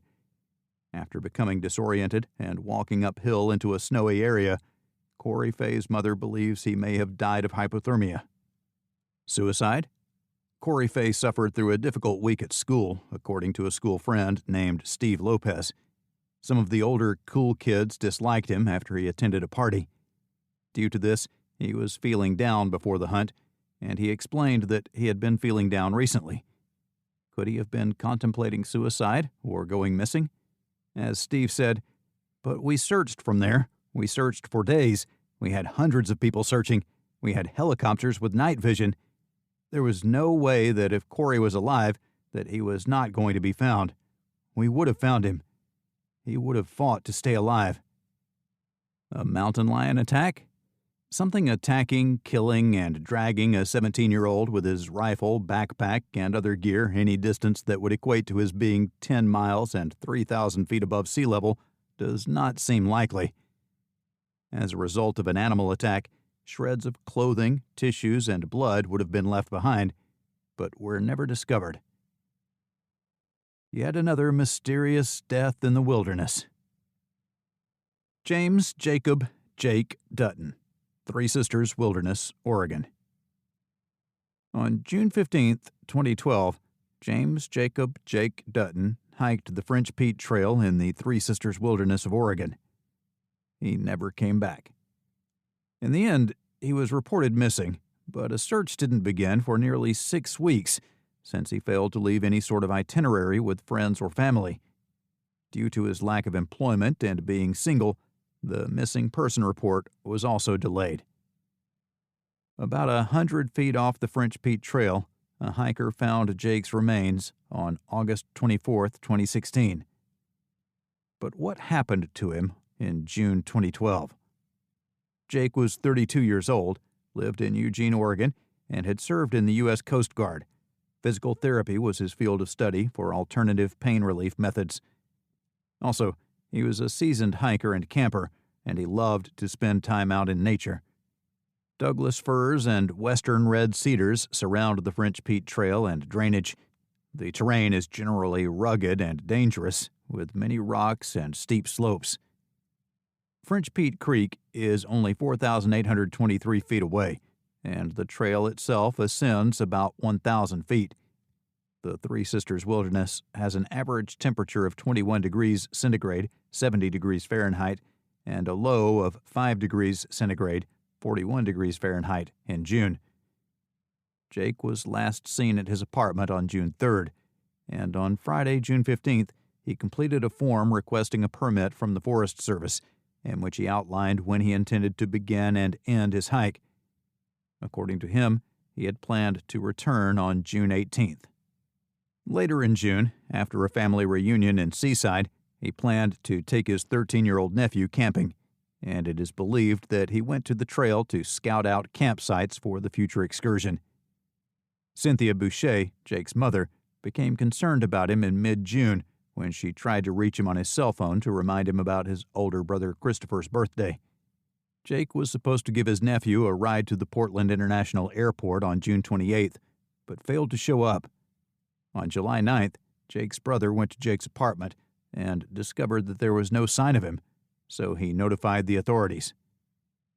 The report, which included the pickup's license plate number and description, allowed the U.S. Forest Service to track it down. A blue 1998 Nissan Frontier pickup truck was found on July 30th, 2012, near Mackenzie Pass on Forest Road 19, near the trailhead for French Peak, off Ofterheide Memorial Drive near Mackenzie Pass. Oddly enough, Jake's backpack, inflatable boat, and hiking boots were found in his apartment and not in the truck. The French Peak area of the forest did not have cellular coverage, so even though Jake had his phone, he was unable to use it. He had not returned from his hike, and his pickup was still at the trailhead. His family was disappointed that Forest Service officials did not use the permit to figure this out. On July 31st and August 5th, law enforcement personnel, volunteers, and search and rescue dogs participated in 2 searches. Jake was not found during either search. Similar to Jake Dutton, Da-Ming Shu also disappeared in the same area after ascending Mount Olali on November 4, 2007. While his guidebook was found near the French Peak Creek, none of his belongings or body were found. You can hear about Da-Ming Shu elsewhere in this book. In the Three Sisters Wilderness, a hiker discovered Jake's skeleton on August 24, 2016. About 4 miles from the trailhead, the remains were located. Almost 4 years had passed since he disappeared. In the steep, heavily forested area, Jake's remains were found next to his backpack and 2 bear spray cans. While Jake was still wearing pants, his torso had been stripped completely. Authorities suspect that Jake died of hypothermia, as there was no evidence of foul play, such as trauma or gunshot wounds to the body. A hike in the wilderness alone is never a good idea, and this is especially true in the French Peak Trail area of Oregon if you have not left an itinerary behind with friends or family members. Be careful out there. Robert Michael Bobo, Rogue River, Siskiyou National Forest. On October 28, 1998, Robert Bob Michael Bobo was camping in a heavily wooded area of the Rogue River National Forest near Prospect and Union Creek, Oregon. The area is west of Crater Lake National Park, where several mysterious disappearances have taken place. Around 9 p.m. on October 2, 1998, hunters in the area saw a female dropping him off at his campsite in the Woodruff Meadows area near 700 Road. In Woodruff Meadow, he had been living alone for a few weeks. He was a part-time woodcutter. Bob was nowhere to be found the following day when his friend came to pick him up. It appears that he had vanished from the campsite without a trace. Oregon and California are home to the Rogue River Siskiyou National Forest. 2004 saw the administrative unification of the formerly separate Rogue River and Siskiyou National Forests. Currently, the Rogue River Siskiyou National Forest extends westward from the crest of the Cascade Range into the Siskiyou Mountains, spanning almost 1.8 million acres, 7,300 square kilometers. Bob's friend arrived at Woodruff Meadows to pick him up for the start of the hunting season on October 3, 1998, but could not locate him, even though he did not have his own vehicle. Bob was reported missing to National Forest Rangers immediately. Bob left his favorite black Pape cat cap, 2 rifles, and all of his clothes and camping equipment behind, which worried his friends and family. He had no money to leave on his own, since he was too familiar with the area to get lost. In the area surrounding Bobo's campsite, numerous searches were undertaken, but no evidence was discovered. Although there were no indications of foul play, authorities do not believe Bob left of his own free will. Robert Bobo was one of the 3 men from the Rogue Valley who disappeared into the area's forests around 1998. The incident was investigated by Jackson County Sheriff's deputies. "It's just suspicious. We don't know what happened," Detective Dan Hobbs said, suggesting that Bobo could have left the campsite and perhaps suffered a serious injury or medical emergency of some sort. Robert's brother, Dennis, would go to the Prospect area at least once a month to search for skeletal remains, looking for clothing, fabrics, and bones, but never found anything. "We've played a million scenarios through our heads," Dennis says. "We're reasonably sure he's not going to show up." Dennis believes that the fact that his baseball cap was left behind is sufficient proof that his brother was murdered. Dennis said, "When he woke up in the morning, before he even went to the bathroom, he put his hat on. He was self-conscious of his receding hairline, so he never left the house without wearing a hat." Furthermore, Dennis Bobo said his brother knew the terrain too well to become lost. If his brother had suffered some major medical problem, he doubts he would have wandered very far, and even if he wanted to leave, he was too poor. When he was last seen alive, Bob scrounged dinner and drinks from friends in Prospect before hitching a ride to the campsite. That sounds like a person who was planning on going deer hunting in the morning, not leaving town, if they were that broke, and dropped off at the campsite 14 miles outside Prospect. Dennis Bobo feared his brother had met foul play and complained to the Jackson County Sheriff's Department, given the circumstances. There's no evidence of foul play as they consider it, but put two and two together. Where is he if there's no foul play? Sheriff's Detective Dan Hobbs was quoted as saying this to Dennis's concern. Good question. At this point, we have nothing to indicate foul play. Needless to say, it is suspicious in nature that he would up and disappear like that. Basically, we've done all we can do, he says. I sympathize with the family, not knowing, but we're just grasping at straws here. Despite taking a number of leads, Hobbs says none of them came to fruition. Prospect buzzed with rumors about Bob's disappearance, as he ran with what many considered a somewhat sketchy crowd. It is highly suspect that Bob Bobo left all of his gear, including valuables like his firearms, at the camp. The night of October 1998, was he attacked in his camp by someone or something? To this day, Bobo's body is still missing, and no proof of an animal attack has been uncovered. This is yet another strange disappearance in Oregon, to which we may never know the answer. Robert Perry Bissell, Roaring River Wilderness Area. 57-year-old Robert Bissell of Portland, Oregon, left his home on July 12, 2010, to go camping in the Roaring River Wilderness Area near Rock Lakes above Estacada, Oregon, just to the southeast of Portland. Bissell often hiked alone into remote areas to enjoy the solitude and fish in solitude as a backcountry backpacker. Robert had filed a wilderness use permit with the Forest Service, saying he planned to return on July 16th. Since then, he has not been seen.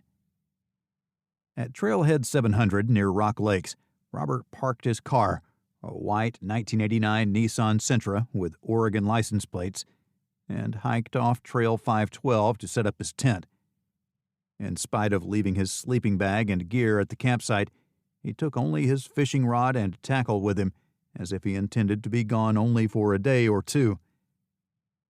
On July 19th and July 24th, when his brother went to the campsite and found no sign of him, he reported him missing. Clackamas County Sheriff Search and Rescue began an extensive 8-day search early on Sunday, July 25, 2010. Search areas that were part of the large-scale search included the Roaring River Wilderness, the Rock Lakes Basin and surrounding trails, as well as lakes, including Serene Lake, Shining Lake, and Shell Rock Lake. Several other campers reported to rangers meeting Robert in the Roaring River Wilderness area near Estacada at the beginning of his trip. In a note that he left behind, Bissell outlined when he would head into the wilderness area and when he would return.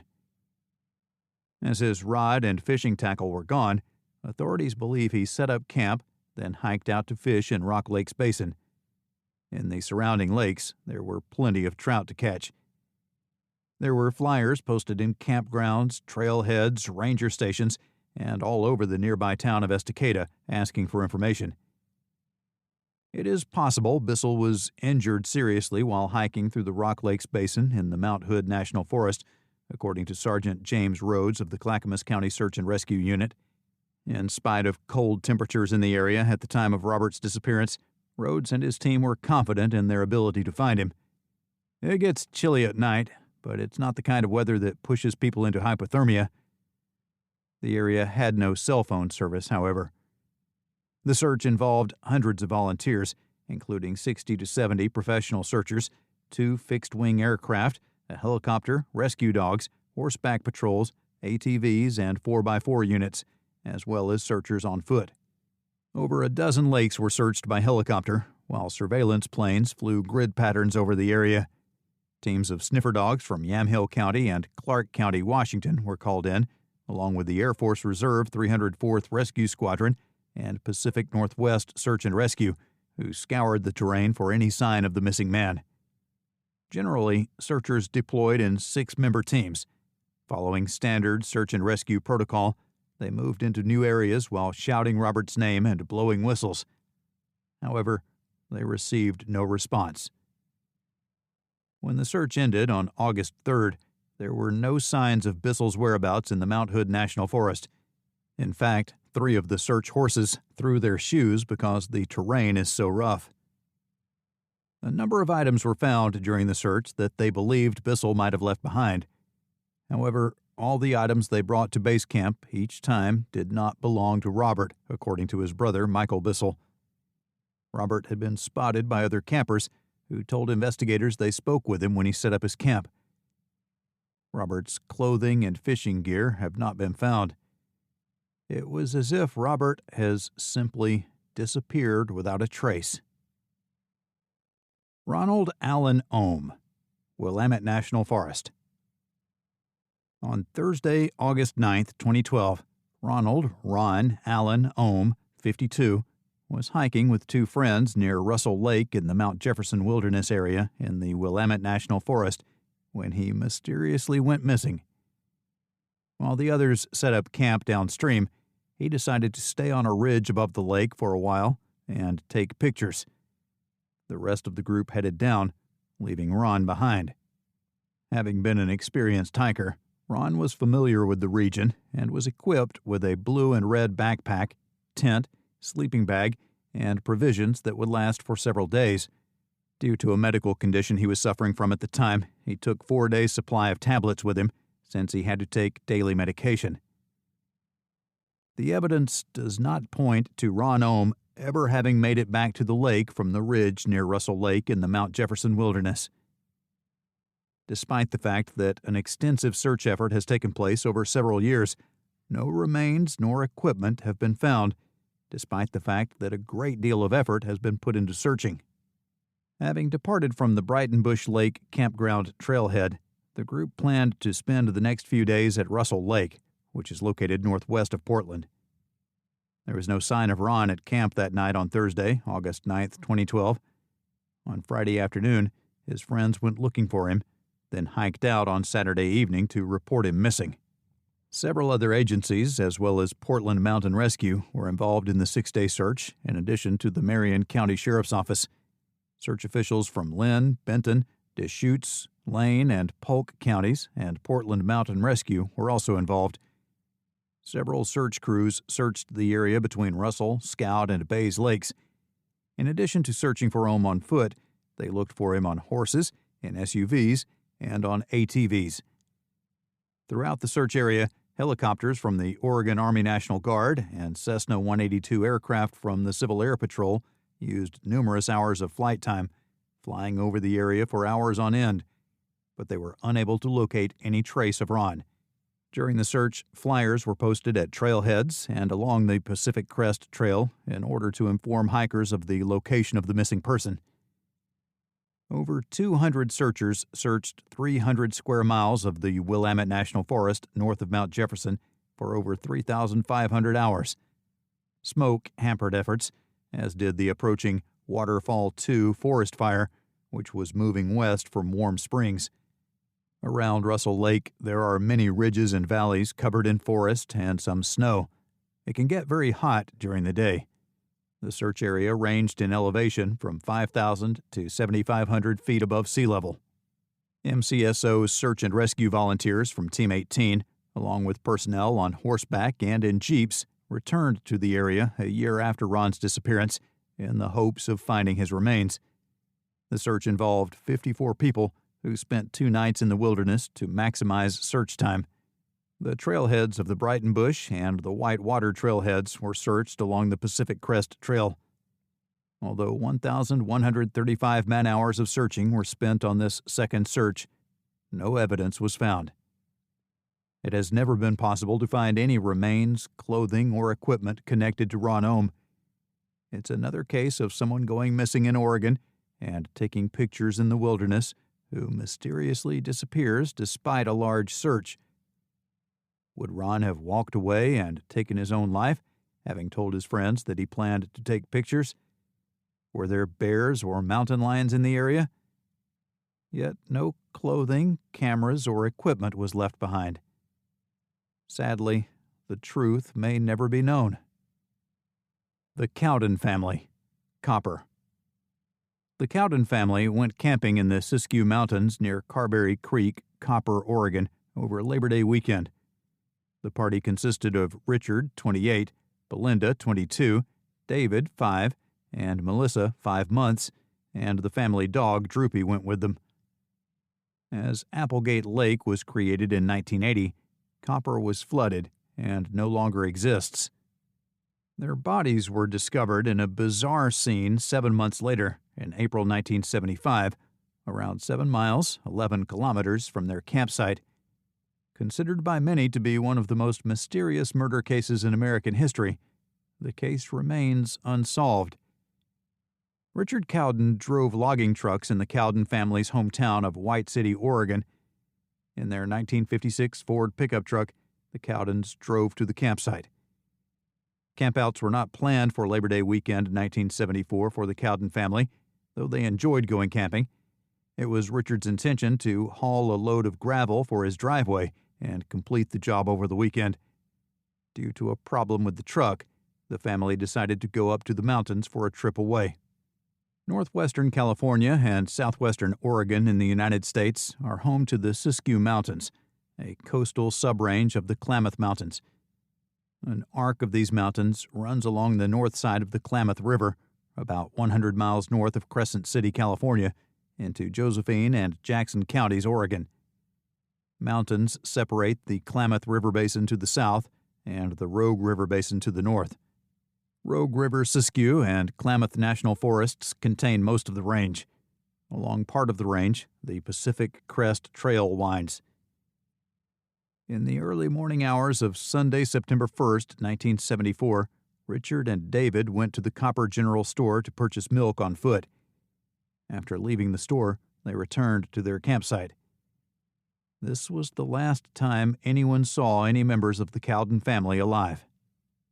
A short distance from the campground, Belinda's mother was expecting the family to stop for dinner on their way home.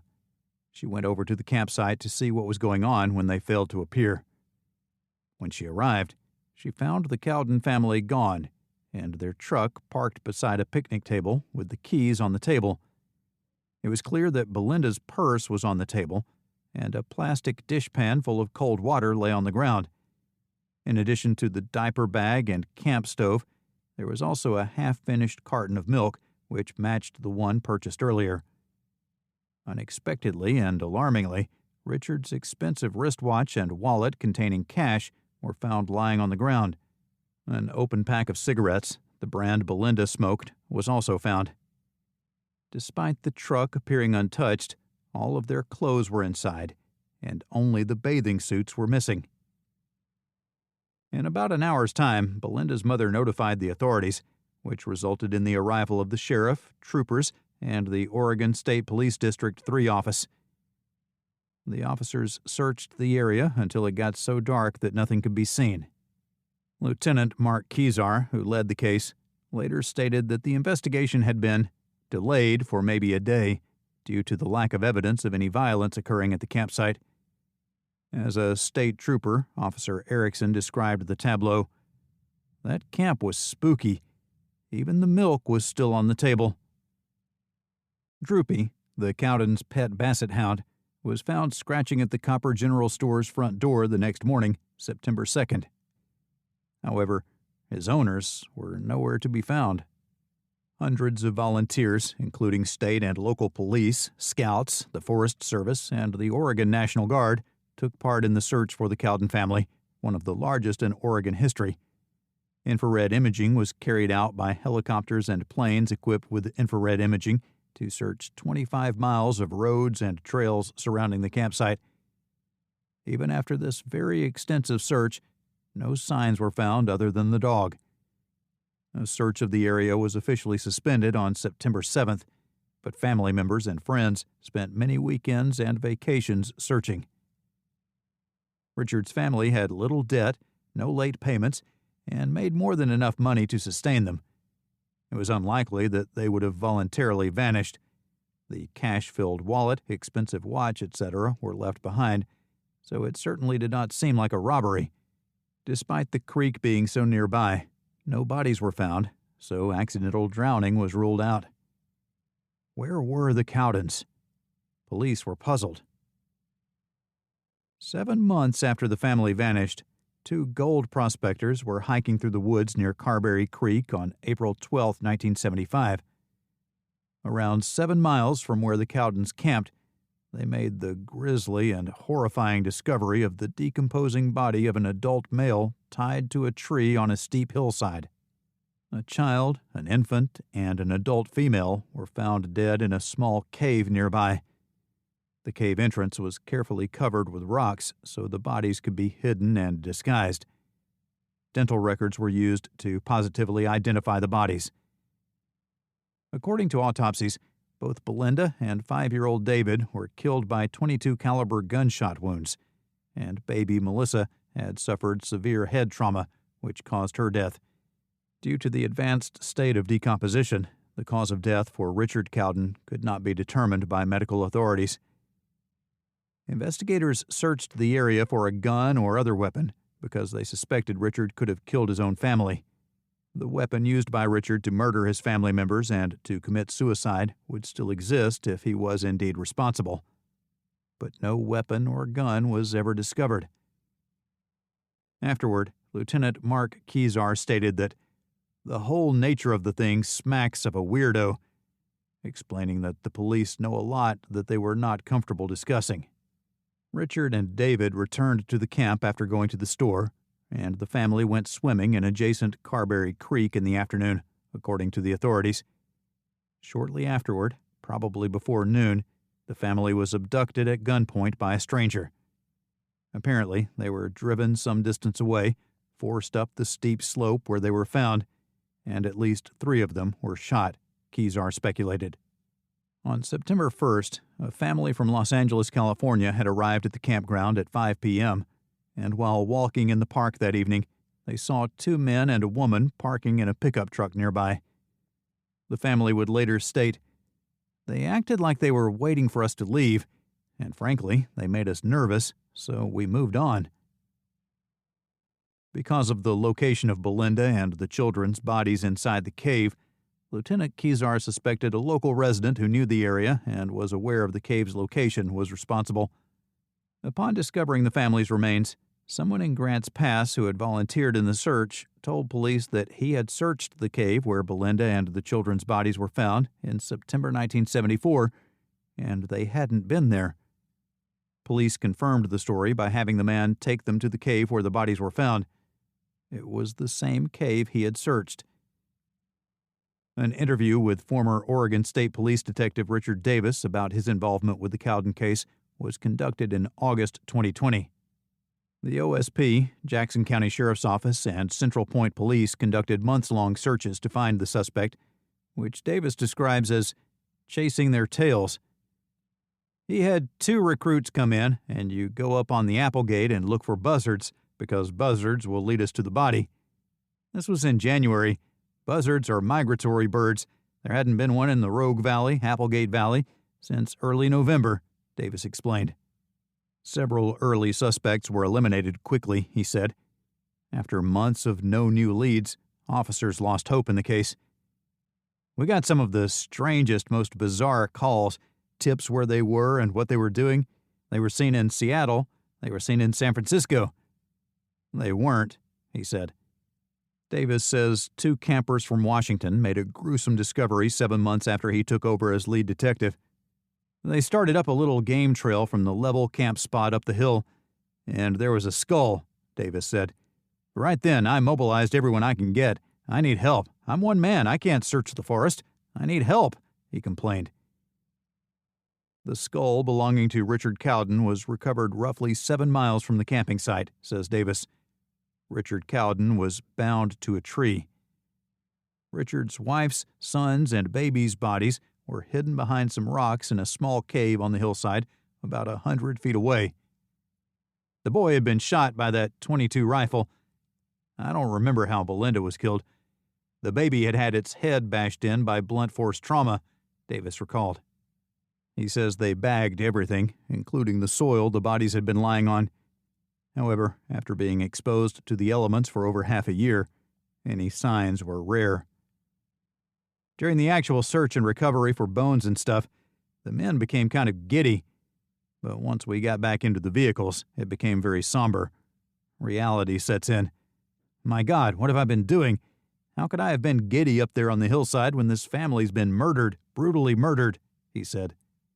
One bullet, belonging to a rifle manufactured by Marlin, was all that remained, Davis said.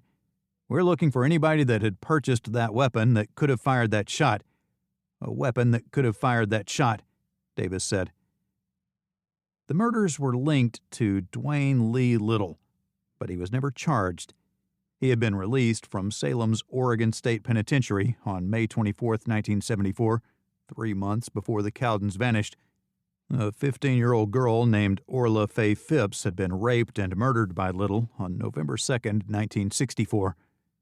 In determining that Little had been in Copper over Labor Day weekend, the police determined that he had been there when the Cowden family was killed. After Little's girlfriend informed the authorities that she saw him with a .22 caliber gun during Christmas 1974, his parole was revoked on January 12, 1975. Having been paroled a second time on April 26, 1977, Little picked up a pregnant 23-year-old named Margie Hunter, whose car had broken down near Portland, Oregon, on June 2, 1980. Despite sexual assault and a beating, she was able to survive. In that case, Little's charge and conviction for attempted homicide resulted in his being sentenced to 3 consecutive life sentences in prison. The accused murderer refused to discuss any of the killings he was accused of and never cooperated with mental health treatment. Due to the similarity of their truck to that described by the Los Angeles family at the campground, police believed Little and his parents were inside the truck reported by the family. Both Little and his parents denied knowing anything about the Cowdens' disappearance. However, a miner who owned a cabin nearby claimed that Little and his parents signed a guest book he kept for visitors when they stopped in on September 2, 1974. One of Little's cellmates, Floyd Forsberg, would later claim that Little confessed to the murders of the Cowdens. Following the discovery of the bodies a few months later, Richard Cowden's father committed suicide, but was never charged with anything. Over 4 decades later, the truth about the Cowdens' murders remains a mystery. Dwayne Little or someone else? There was certainly foul play, but who was it? All we know for certain is that an egregious crime took place in the wilderness of Oregon. Someone literally got away with murder. 2. Haunted Oregon. Rhododendron Village, East Autumn Lane, Rhododendron, Oregon. In this region, also called Laurel Hill, there were the most dangers on the Barlow Road, the overland route of the Oregon Trail. Ghost stories are plentiful today, as deaths were frequent in the 1840s. Pioneers traveling the Oregon Trail camped at this site during the 1800s. Lighting that turns on and off by itself, strange sounds, doors slamming and opening, and orbs floating and photos, to name a few things people have reported. While doing restorations on the property, several graves were found, which may explain the hauntings. Columbia Gorge Hotel, 4000 West Cliff Drive, Hood River, Oregon. 541-386-5566. ColumbiaGorgeHotel.com. The strange happenings at this hotel include the smell of cigar smoke, said to emanate from a former resident who died here many years ago, furniture barricaded inside rooms when there are no guests, and several different ghostly visitors. A man wearing a white frock coat and top hat has been seen, as well as a woman who jumped from a hotel balcony wearing white. Room 330 is haunted by a female ghost, and the ground floor used to have a pool where a child ghost has been observed. Hood River Hotel, 102 Oak Street, Hood River, Oregon. 541-386-1900. A former owner is believed to haunt this hotel, which is the oldest inn in town. The reception desk has been reported to make phantom phone calls when unattended, and doors to some rooms open and close on their own. In addition, guests have reported hearing disembodied voices, knocks on the walls and door, and footsteps coming from empty hallways. It offers 41 rooms and suites, is listed on the National Register of Historic Places, and has been the subject of many paranormal investigations. Multnomah County Poor Farm, Edgefield Hotel, 2126 Southwest Halsey Street, Troutdale, Oregon, 503-669-8610. McMenamins.com/Edgefield/Discover/History. The modern incarnation of the Poor Farm, the McMenamins Edgefield, is the hotel you need to search under if you wish to stay at this truly haunted hotel. At one time, this site was an asylum for mentally challenged, aged, and disabled people. The premises are rumored to still be haunted by the spirits of many of the residents who died here. A wide range of ghost sightings and paranormal events have been reported, ranging from human ghosts to dog ghosts. Children have been heard crying in a wing that used to be an infirmary. A woman has been sighted in several rooms, and some have been woken up by a ghost dog shoving its cold snout into their faces in the middle of the night. Hasita Head Lighthouse, 725 Summer Street, Florence, Oregon, 97439. HasitaLighthouse.com. On Oregon's coast, 13 miles north of Florence, stands the Hasita Head Light. The lighthouse is 56 feet high and shines a light that can be seen over 20 nautical miles out to sea. This makes it the most powerful lighthouse along the coast of Oregon. Here are some ghosts residing in the lighthouse. The region was explored by the Spanish explorer Bruno de Hasita in the late 18th century. The lighthouse bears his name. The area was once inhabited by the Sislaw Indians, who hunted sea lions and collected seabird eggs there. Their legend relates to the cliffs as well, a stone wall built by the animal people. They used the stone wall to trick the grizzly bear brothers into falling to their deaths. Erected in 1892, the lighthouse became operational 2 years later. In addition to the lighthouse, there were houses for the head light keeper, 2 assistant light keepers, and their families. A barn and oil storage buildings were also present on the site. 1963 saw the automation of their systems, and 1978 saw its addition to the National Register of Historic Places. The facility closed for extensive renovations in 2011. The main haunting at Hasita Head isn't the lighthouse itself, but the houses that surround it. This ghost is known as Rue, and it is believed that it is connected to the grave of a baby that is found on the site. The baby's cause of death is unknown, but the grave is real, and most locals believe that Rue lost her child there. In another version of the story, Rue's daughter either perished off the cliffs or drowned in the pond where they lived. The little girl was buried on the grounds of the lighthouse, and her mother committed suicide in grief. Strange incidents have been reported at this house since at least the 1950s. There are reports of strange noises and objects moving on their own, as well as the occasional scream of a woman. Though this is speculation, it is believed this is Rue's scream of horror when she found that her child had died.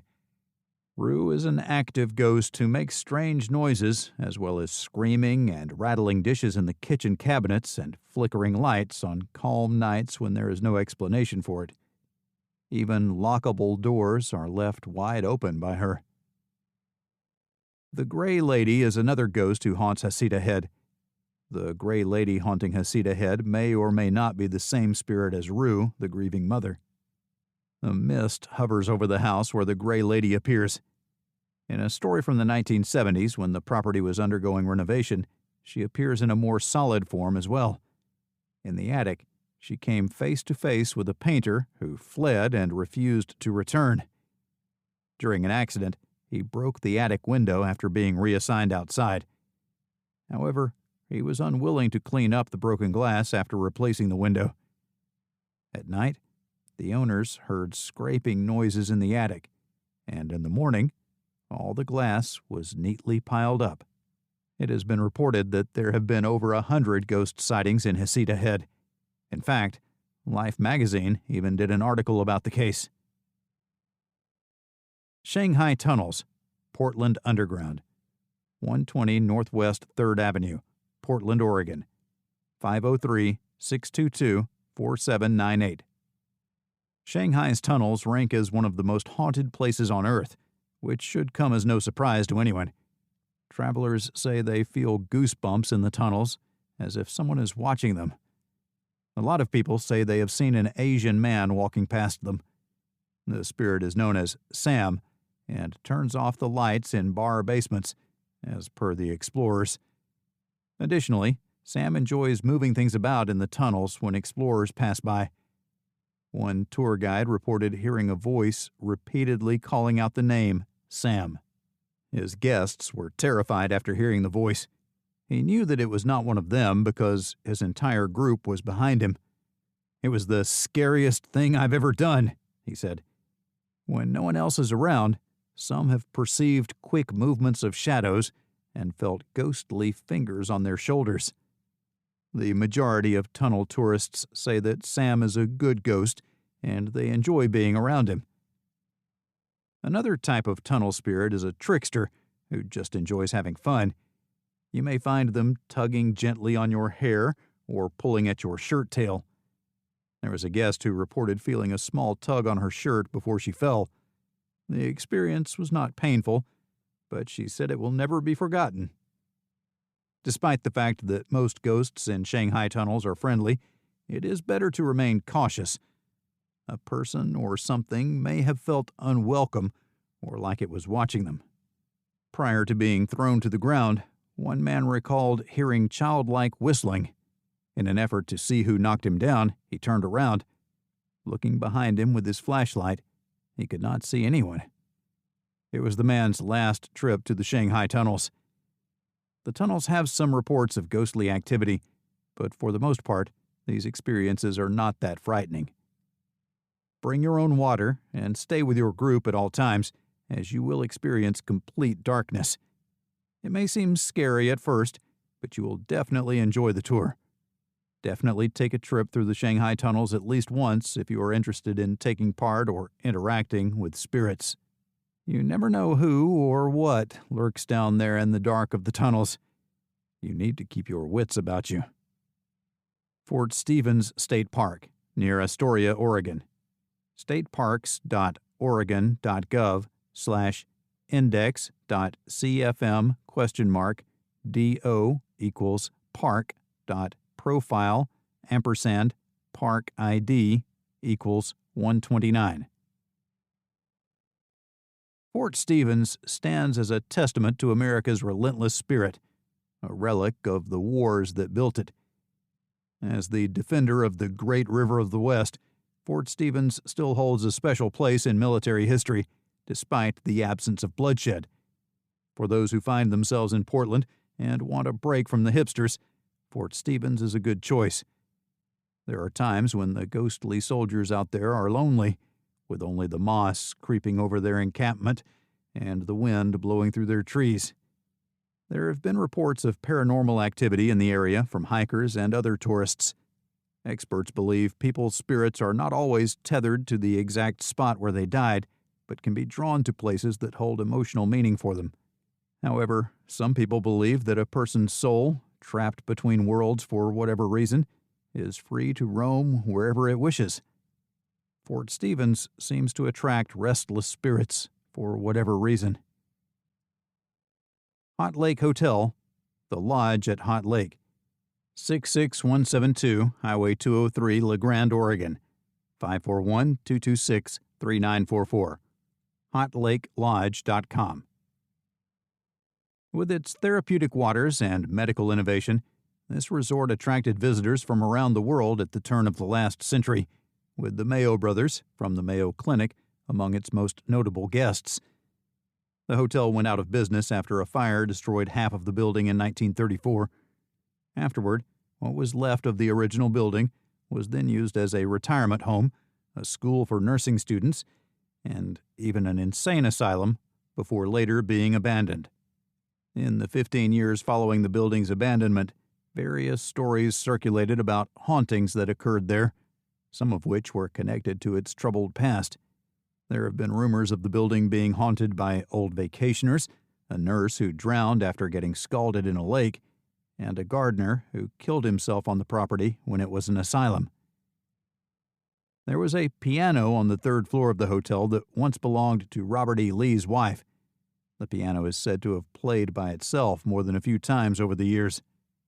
Donna Petit, one-time owner of the hospital, and caretaker Richard Owens, reported hearing screaming and crying from the hospital's surgery room, as well as rocking chairs moving on their own. When the property was a restaurant in the 1970s, Petit and her husband lived on the second floor of the building, where a lot of activity seemed to be centered. As a result of the property's alleged hauntings, it was featured on an ABC television series in 2001 called The Scariest Places on Earth. Geyser Grand Hotel, 1996 Main Street, Baker City, Oregon, 97814. 541-523-1889. GeyserGrand.com. The Geyser Grand Hotel is one of Oregon's most historic hotels. Gold rushers called it the Queen of the Mines when it first opened in 1889. It hosted many high-class events in the early 20th century. Oregon's wealthy patrons eventually moved on to other hotels after the hotel became a hospital during World War II. After the war, the hotel sat vacant for many years. In time, it was renovated to become the Geyser Grand Hotel. Most of the spirits in the hotel are friendly, say ghost hunters. The hotel's most famous ghost is called Lady in Blue, since she always appears in a long, flowing blue gown to guests. Multnomah Falls, Columbia River Gorge. The Multnomah Falls holds the record for the tallest waterfall in Oregon. Visitors can get to the waterfall by hiking the trail that starts at the Multnomah Falls Lodge.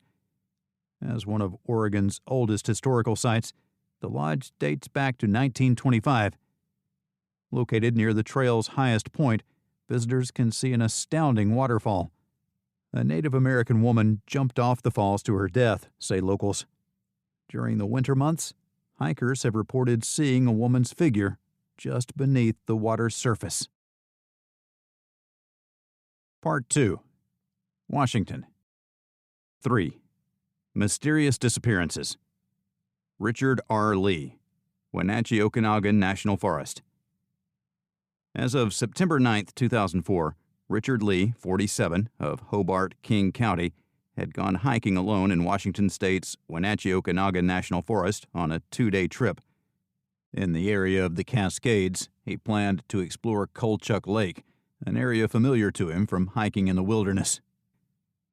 When Richard set out, the weather was perfect, but the terrain was rugged.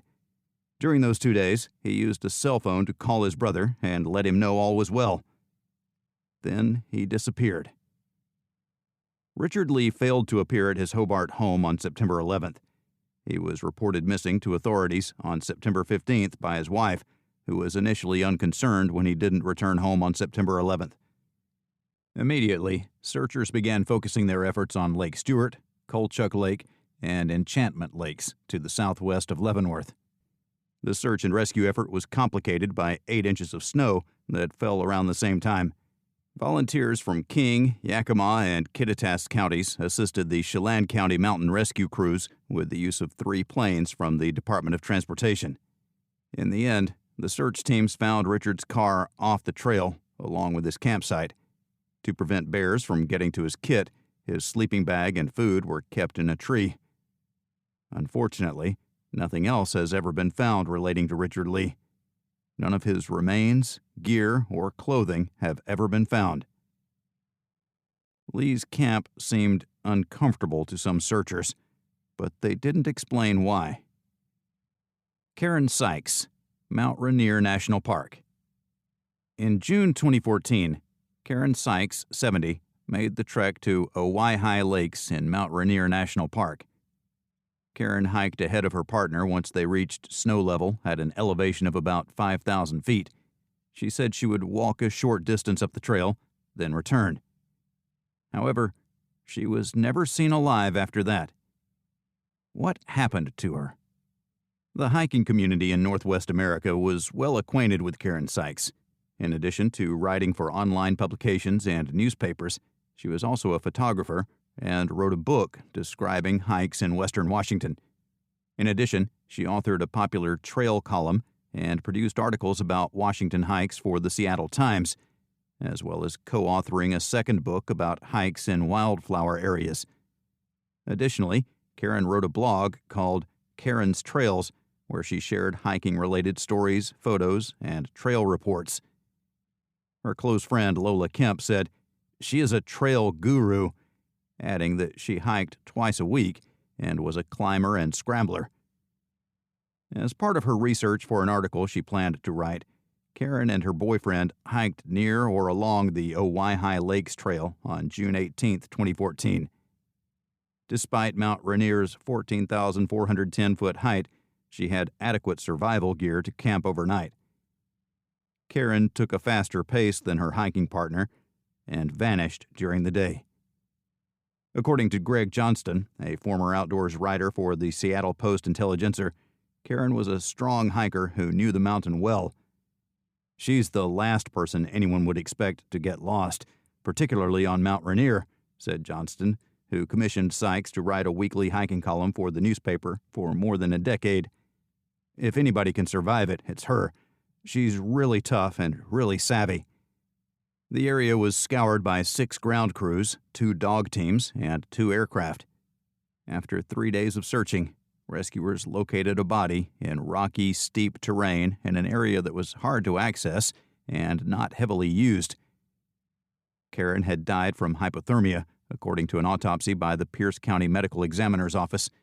It was 40 degrees Fahrenheit in the park when she was missing. Karen's death was caused by heart disease as a secondary cause, but she didn't have any other injuries, so her death was ruled an accident. Although Karen's daughter and friends reported that she was healthy and fit, despite the autopsy finding of heart disease. In spite of the well-marked trail, Karen seemed to have become lost. In one moment, Karen was next to her boyfriend. In the next, she was lost.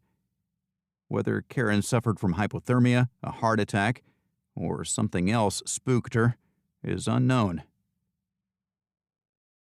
Eric Lewis, Mount Rainier National Park. On Thursday, July 1, 2010, Eric Lewis, 57, of Duvall, Washington, went missing while mountain climbing on Mount Rainier.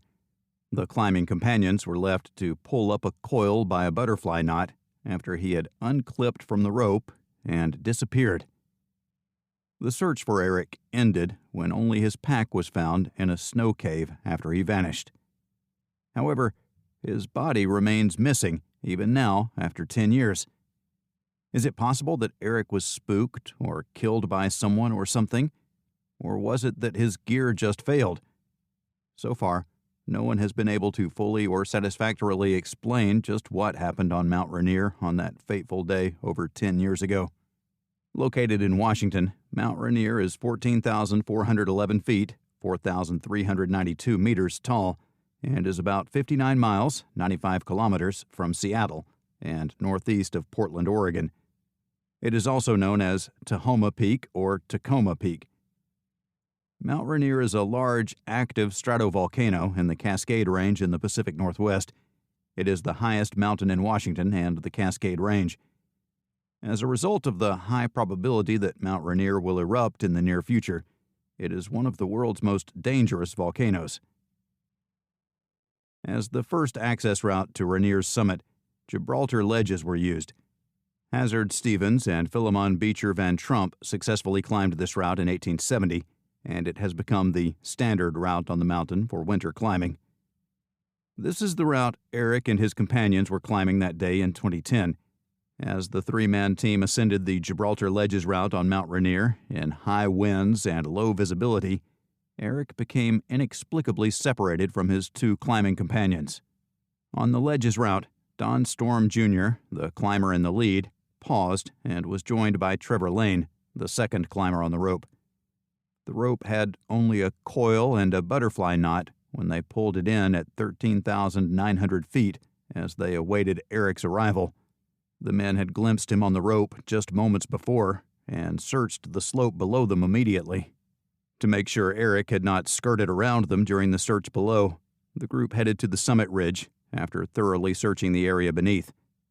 Upon not finding him at the summit ridge, they returned to Camp Muir, the high camp for climbers at 10,200 feet, and notified rangers of the incident. A search was immediately organized. A Chinook helicopter flew above Nisqually Icefall and Gibraltar Chute, areas where Eric might have ended up. A team of climbers searched those areas. Late in the day of Eric's disappearance, Tom Payne and two mountain guides searched for him at the summit. More than 40 people participated in the search the next day. Mountaineering guides from Rainier Mountaineering Incorporated, Alpine Ascents International, and Olympic Mountain Rescue volunteers conducted the ground search. The search from the air was conducted by helicopter rangers aboard a military Chinook from Fort Lewis and a commercial helicopter from Northwest Helicopters. Eric's backpack, climbing harness, and snow shovel were found at 13,600 feet, as well as a small snow cave at 13,800 feet. There was no sleeping bag, tent, food, or even a down jacket in the gear Eric carried, which was very concerning. As such, he was ill-equipped to survive on the mountain. Don Storm and Trevor Lane performed a thorough search for Eric and retraced their steps. At least, that's what they claim. Could they have cut his rope deliberately, perhaps for unknown reasons? Simon Yates cut his rope during an ascent of the west face of Sula Grande, which Joe Simpson wrote about in his book and later film Touching the Void in 1985 while he was climbing the Wawash Range in Peru. Simpson fell over the cliff in an accident while roped to Yates, who was forced to cut the rope to keep both climbers from falling. Simpson survived, despite having broken bones and being unable to work after crawling out of a snow cave.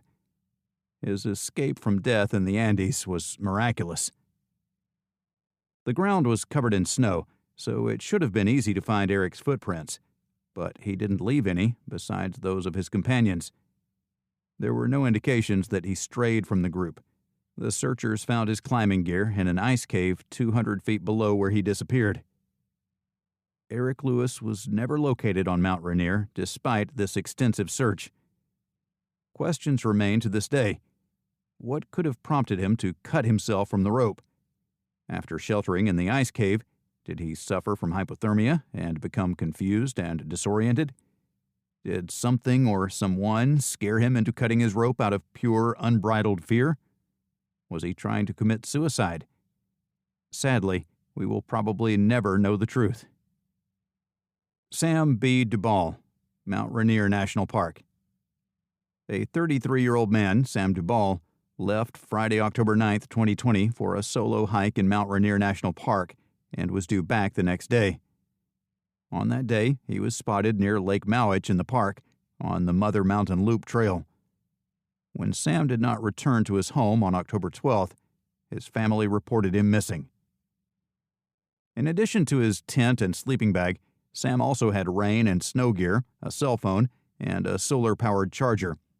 He was well equipped for the overnight hike. He was also experienced in challenging conditions. Sam was not located despite an extensive search. Mount Rainier is among North America's most dangerous mountains because of its potential for volcanic eruptions. But there have also been many hiking deaths on its icy slopes due to accidents, mishaps, foul play, and other causes. Mount Rainier has a 14,411-foot summit and is an active stratovolcano in Washington's Cascade Range, about 59 miles south-southeast of Seattle. It is part of Mount Rainier National Park. In the U.S. state of Washington and the Cascade Range, Mount Rainier is the highest point. Due to the high likelihood of an imminent eruption, the mountain is considered one of the world's most dangerous volcanoes. In addition to trips around the United States, Sam Duvall had trekked in the Himalayas as well. He earned his Ph.D. in medical anthropology from UC Berkeley in 2018 after graduating from Stanford and attending medical school at Harvard. As an anthropologist, Sam enjoyed studying the human condition within past and current societies. After completing the Joint Medical Anthropology program, Duvall worked as a field researcher in Uganda, working on the Lord's Resistance Army, a militant Ugandan group known for war crimes. It led him later to write a book, Against Humanity: Lessons from the Lord's Resistance Army, that critiques the concept of humanity. A professor of anthropology at the University of Washington since June 2020, he joined the department as an assistant professor. Professor James Pfeiffer, who teaches anthropology and global health at the University of Washington, said, "He was the kind of scholar and public intellectual we really need in the world right now. Having him as a member of the faculty was a huge honor for the university." At the time of his disappearance, Sam Duvall weighed 155 pounds and stood 5 feet 9 inches tall, with black hair and a short black beard, and was wearing a blue jacket. 9 days of intense searching were conducted by Mount Rainier National Park Service search and rescue teams. Sam's car was found shortly after he was reported missing, and his water bottle was found several days later. Duvall's whereabouts were searched on the ground and by air by the National Park Service and the U.S. Air Force. The area searched ranged from 2,000 to 5,000 feet in elevation and included dense forests, rocky terrain, and subalpine meadows. In good weather on October 17th, a 50-person search and rescue team searched the area. But the following day, poor weather limited the team to fewer searchers. A 26-person search and rescue team searched the area where Duvall was believed to be hiking on October 20th, but bad weather on October 21st and 22nd limited their ability to search on the ground. As a result, the search was suspended, and Sam was presumed to be deceased. The National Park Service, NPS, announced on October 22nd that teams had resumed the search for Sam Duvall on the ground, following a request from the family. The family said a petition had been started on October 22nd requesting that rescue teams continue searching for him for 72 additional hours. The snow had covered much of this area by that time, and the temperature had fallen below freezing, even at lower elevations. One day after he set off, a storm washed out the crossing he was going to use to cross the Carbon River. Mount Rainier National Park has logged a record number of 60 searches in 2020 alone, and several deaths have also been reported. Sam remains missing despite these efforts. Samantha Sayers, North Cascades Mountains. During a solo hike on the Vesper Peak Trail in Washington's North Cascades Mountains, Samantha Sam Sayers, 28, went missing on Wednesday, August 1st, 2018. Sam left on the trail around 8 a.m. and was due to report to her boyfriend, Kevin Dares, around 6 p.m. that evening. Kevin was at work that night, so he was unable to accompany Sam. When she didn't return, he decided to go to the trail around 8 p.m. when it was getting dark. She was reported missing the following morning around 1 a.m. As of this writing, there has been no sign of her. Vesper Peak Trail has been described by the Washington Trails Association as not for novice hikers, but for those looking to go beyond hiking into backcountry adventure, it's a good starting point. On this summit, stumbling is much less likely to result in serious consequences than on other summits along the mountain loop. According to some hikers, the Vesper Peak Trail is hard to follow, suggesting that Sayers may have strayed from the trail by accident. At the time of her last sighting, Sam was dressed in gray hiking pants and a black sports bra. Due to alopecia, Sam has no hair on her head. A veteran hiker, she had previously explored the Vesper area. As soon as she was reported missing, the Snohomish County Sheriff's Office conducted a search that was one of the longest and most ambitious rescue operations in recent years. Sam's car was found parked along the Mountain Loop Highway in the Mount Baker Snoqualmie National Forest, 27 miles south of Darrington. The Vesper area was searched by 70 searchers on foot, 14 dog teams, and 2 helicopters, without success. Sheriff's Marine Unit members and drone operators participated at one point. Additional volunteers from across the state spent thousands of hours looking for the missing woman and left bags containing dry socks, a poncho, energy bars, a compass, a flashlight, fire sticks, and lighters, with a note that read, "Stay strong. We are looking for you." Sheriff's deputies spoke to witnesses who saw Sam the day before she disappeared, but none saw her returning back down toward the trailhead. She had lunch with an unidentified male before she disappeared, according to Kevin Dares, her boyfriend. After he saw the news of Sam's disappearance, the unidentified person checked in with searchers to say that he'd had lunch at Vesper Peak at roughly 3 p.m. that day with Sam. In addition, he said he later saw her going down the west side of the mountain towards Spada Lake after they parted ways. As of August 2nd, Sheriff's Office search and rescue teams have put in 357 hours of air operations, 105 hours of drone operations, 82 hours in the Marine Unit to assist the search teams in Spada Lake, 329 hours for search and rescue personnel, and thousands of volunteer hours. On August 23, 2018, the official search for Sam was called off without finding any sign of her. Sergeant John Adams of the Search and Rescue Unit stated, "We have exhausted all leads and tips. We've interviewed all witnesses who have come forward. We have checked and double-checked the possible routes we believe Sam could have taken.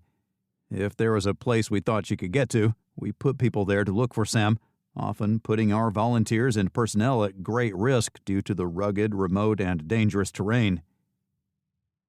Using the $39,000 raised on a GoFundMe page, however, family members conducted the search with private helicopters, dog teams, and a professional tracker. Facebook members helped with tasks, including searching hours of drone video for signs, thanks to a group set up by the family. No evidence whatsoever has been found regarding Sam's whereabouts, despite the extensive searches.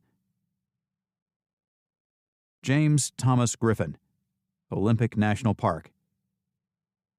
Prior to Christmas 2014, James Thomas Griffin, 60, of Port Angeles, traveled to Washington State to hike at the Olympic National Park. Other hikers last saw him around 4 p.m. on December 22nd at Olympic Hot Springs. When he failed to attend a Christmas Eve dinner with friends as planned on December 24th, he was reported missing. There was no sign of James on Christmas Day, even though his day pack had turned up. 1 month later, on January 25th, 2015, James's body was found near the top of the trail, almost 1,000 vertical feet above the ground. How could this have happened? Retirement, singleness, and living alone were all aspects of James's life.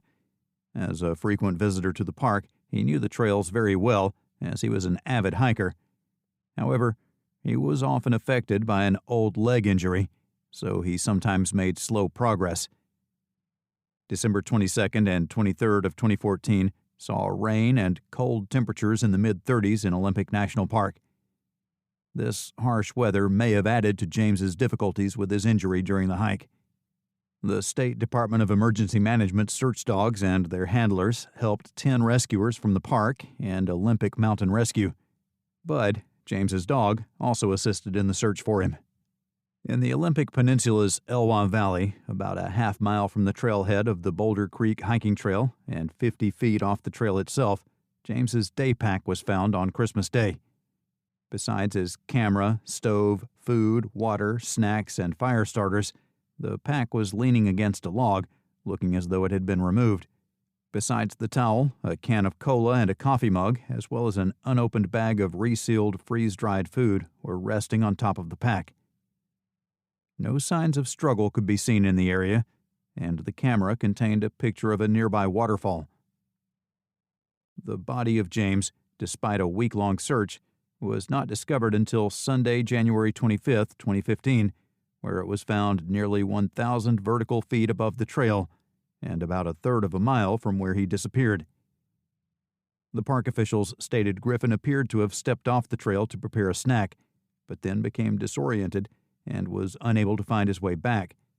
Olympic National Park spokesperson Barb Maines said, "There is nothing to suggest anything other than someone who lost his location and couldn't find his backpack again, where he stepped off the trail and became lost and disoriented. In response to the question of why he climbed the steep hill where his body was discovered, Maines said, "If it's dark and you can't see anything, it's easier to walk uphill. You're more in control."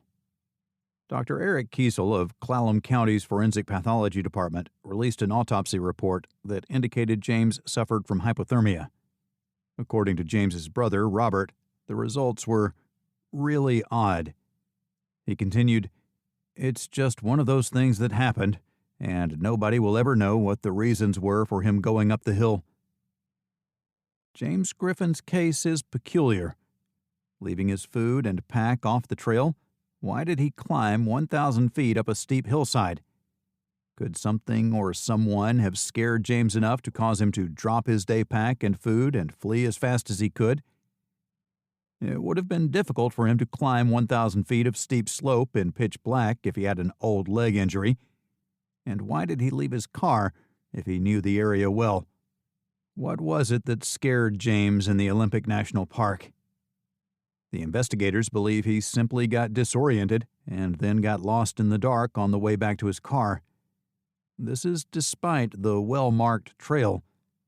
His autopsy revealed no signs of intoxication. The Olympic National Park continues to be a place of mystery, and James's death is yet another for this area.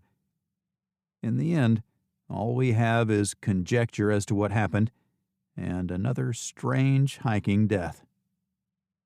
Gilbert Mark Gilman, Olympic National Park.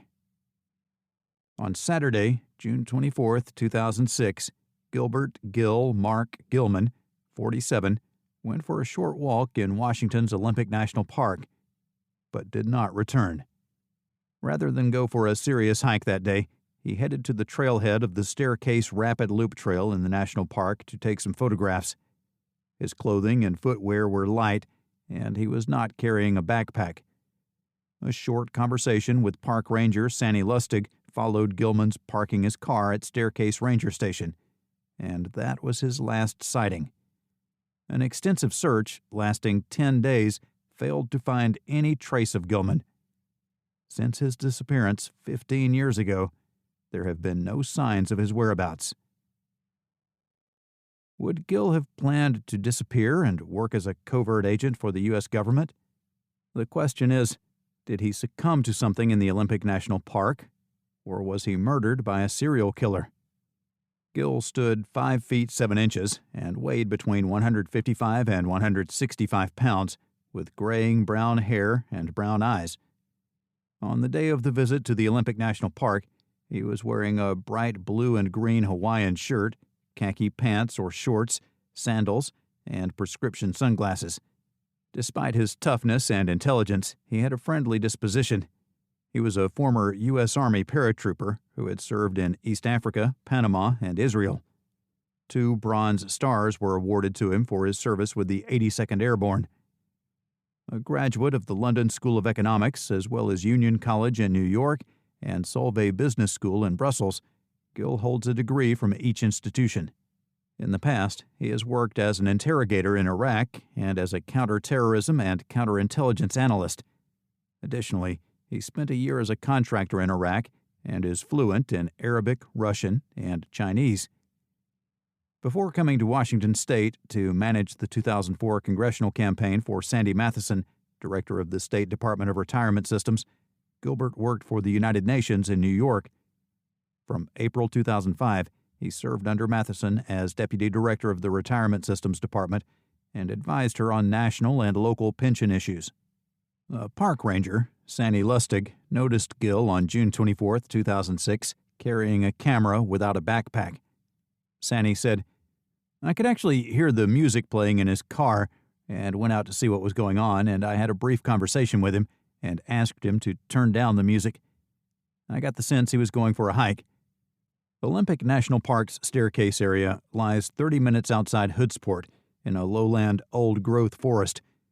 Located here are a seasonal ranger station, a campground, and the trailhead for the North Fork Skokomish River Trail, a wonderful place for backpacking or for day hikers to begin the Staircase Rapids Loop.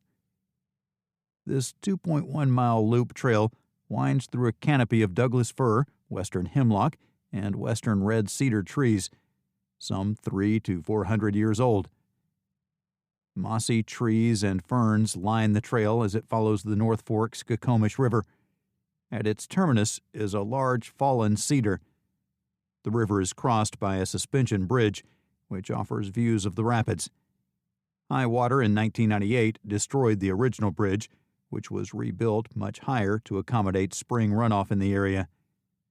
The North Fork Skokomish River Trail leads to Flapjack Lakes after an approximately 15-mile round-trip hike. On the day after Gill's hike, on Sunday, June 25, 2006, Sandy Matheson was to accompany him to a meeting in Spokane, Washington. Gilman's disappearance was reported to the authorities when he failed to meet Sandy as originally planned. Several days after Gilbert Gilman went missing, the 2005 Ford Thunderbird convertible he was last seen in by Sandy Lustig at the Staircase Ranger Station was found. No trace of Gilbert was found in the North Fork Skokomish River, steep hills, dense forest, and nearby trails in the Staircase area during the 10-day search. The search team used 62 searchers on the ground, along with a helicopter, a plane, and tracking dogs. Having searched for 10 days without success, the U.S. Forest Service declared the official search as suspended. "It's hard to imagine a person can just disappear," said his mother, Doris Gilman. "Nothing was ever found." On August 27, 2015, Gill was declared legally dead. Washington state law presumes someone dead if they are missing for at least 7 years without being heard from, with an absence that is not satisfactorily explained after diligent search or inquiry. His mother, Doris Gilman, filed a petition in June 2015 with the Thurston County Superior Court. With this, she became the official estate trustee and held the power to settle Gill's estate. Being lost on the Staircase Loop Trail is uncommon, since it is short and well marked, unless he got lost and continued on the North Fork Skokomish River Trail. A thorough search was conducted of the area. There has been at least one previous incident of someone going missing after hiking along the Staircase Trail. 2 hikers were reported missing in the 1980s after they hiked in the Staircase area but were never found. In a few television shows in the following years, some theories were presented about Gilbert's disappearance. KIRO-TV reported in 2008 that Gilman had been involved in top-secret military intelligence work and led a mysterious life. Gilman's mother believes the former Army intelligence officer may have decided to become a spy for the United States government and disappeared as a result. Serial killer Israel Keyes may have murdered Gilman, according to a 2014 episode of the investigation discovery series Dark Minds, hosted by M. William Phelps. As a prisoner in Anchorage in 2012, Keyes committed suicide. From 2001 to 2003, the avid hiker lived in Neah Bay, Washington, and he obtained a few overnight backcountry permits, which allowed him to access the Olympic National Park at that time. Keyes competed in a marathon in Port Angeles around the same time that Gilman went missing. He placed 19th in the race, according to author Molly Koneski. From 2001 to 2012, Keyes is suspected of killing 11 people from Vermont to Washington. In Washington, he allegedly killed a couple and 2 individuals, then dumped them in lakes, including Lake Crescent near Port Angeles, which is 650 feet deep at its deepest point. Keyes was arrested by the FBI at age 34 after admitting he had murdered an 18-year-old girl in Anchorage. The FBI said he sought many of his victims while hiking, camping, and in remote locations. It seems that he went around the United States on trips into the wilderness. It is believed that he sought out murder victims on these trips and disposed of them discreetly in order to avoid detection. Based on evidence and reviews of unsolved homicides and missing persons cases, FBI Special Agent Kevin Donovan said Keyes was unlikely to be involved in Gilman's disappearance in March 2014. Although Keyes' involvement is not clear from Koneski's theory, it certainly is convincing. John Devine, Olympic National Park. 73-year-old John Devine went camping and hiking at the Olympic National Park in Washington on Friday, September 6, 1997. As an experienced hiker, he had planned to climb Mount Baldy, which rises 6,796 feet above Olympic National Forest. He planned to do so by using the extremely steep Maynard Burn Trail. After the hike on September 7th, he failed to return home as planned, and his family reported him missing to the police. The search for John was cut short by a fatal helicopter crash while looking for him. He lived in Sequim and was in excellent physical shape, even though one of his eyes was legally blind. He had hiked for long distances alone in the Olympics prior to this. On the afternoon of September 7th, he was last seen walking along Gray Wolf Ridge on the park's north side. In the Buckhorn Wilderness area of Olympic National Forest, just outside the park's boundary, he had been camping since Friday night with a friend. He had snack bars, but no other food or gear. At the 5,000-foot level of Mount Baldy, 20 miles south of Port Angeles, a Bell 205A1 rescue helicopter crashed, killing 3 people and injuring 5 others. Following takeoff from a mountainside, it fell. The pilot, Kevin Johnston, 35, was a former Oregon flight instructor and left behind an 18-month-old daughter. Plus, Rita McMahon, 52, a dog trainer who volunteered for rescue missions, and Taryn Hoover, 31, a seasonal park employee, were also killed. Survivors Robert Feldman, 27, of Mukilteo, and Cynthia Stern, 24, of Port Angeles, escaped unharmed. Another passenger, Heidi Peterson, 32, of Port Angeles, was listed in stable condition at the Olympic Memorial Hospital in Port Angeles. At the time of the crash, snow and cold had swept through the mountainous region. The search for John continued into the night in the Muller Creek area, but the dozen searchers were brought out well before dark. Jason Berry, 23, who was serving his second year as a Park Service volunteer, said, "It's steep and rugged. The bushes are super thick, and it's tough to walk down the drainages." Clallam County Sheriff's Office's Sergeant Don Kelly, who helped coordinate the search with members of the National Park Service, said, "If he was walking around up there, we would have found him by now, and if he had fallen down and hurt himself, he probably wouldn't be alive." On September 13, 1997, the search was called off. The location of John Devine was never discovered, and so we are left with yet another bizarre disappearance from within Olympic National Park. Bryce Herta, Olympic National Park. On April 9, 1995, Bryce Herta, 6, went missing while hiking with his family on Shai Beach. The site is located southwest of the Makah Indian Reservation, close to Olympic National Park, not too far from Seattle. Bryce was 4.5 feet tall and weighed 60 pounds, was of medium build, and had brown eyes and light brown hair when he disappeared. He was Native American Caucasian and had a medium complexion. The mole on his right temple was about 1/8 inch in diameter, and a 1-inch vertical scar ran across the center of his forehead by the hairline. Seeing that he could not walk up the trail, he agreed to meet them back at the beach. Bryce was last seen on the beach when his family left to walk up an adjacent trail. However, he was nowhere to be seen when they returned. When the boy went missing, his grandfather was the chief of police, so resources were deployed quickly and in large numbers.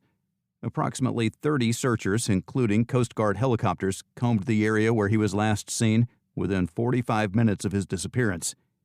With specialized equipment, there were increasing numbers of ground and water crews searching all night for any signs of life. Dog teams and more crews joined the search the next day, and by the end of a week, there had been thousands of people in the area, including U.S. Air Force personnel and rock climbers. There were also people searching the coast and driving off-road. A week after the search started, agencies called it off, but Bryce's family is still searching. Some footprints were found, but they were inconsistent. No trace of Bryce or his clothing has ever been found, leading the family to believe he had been abducted by a stranger. A homeless community was adjacent to the Ozette Trail.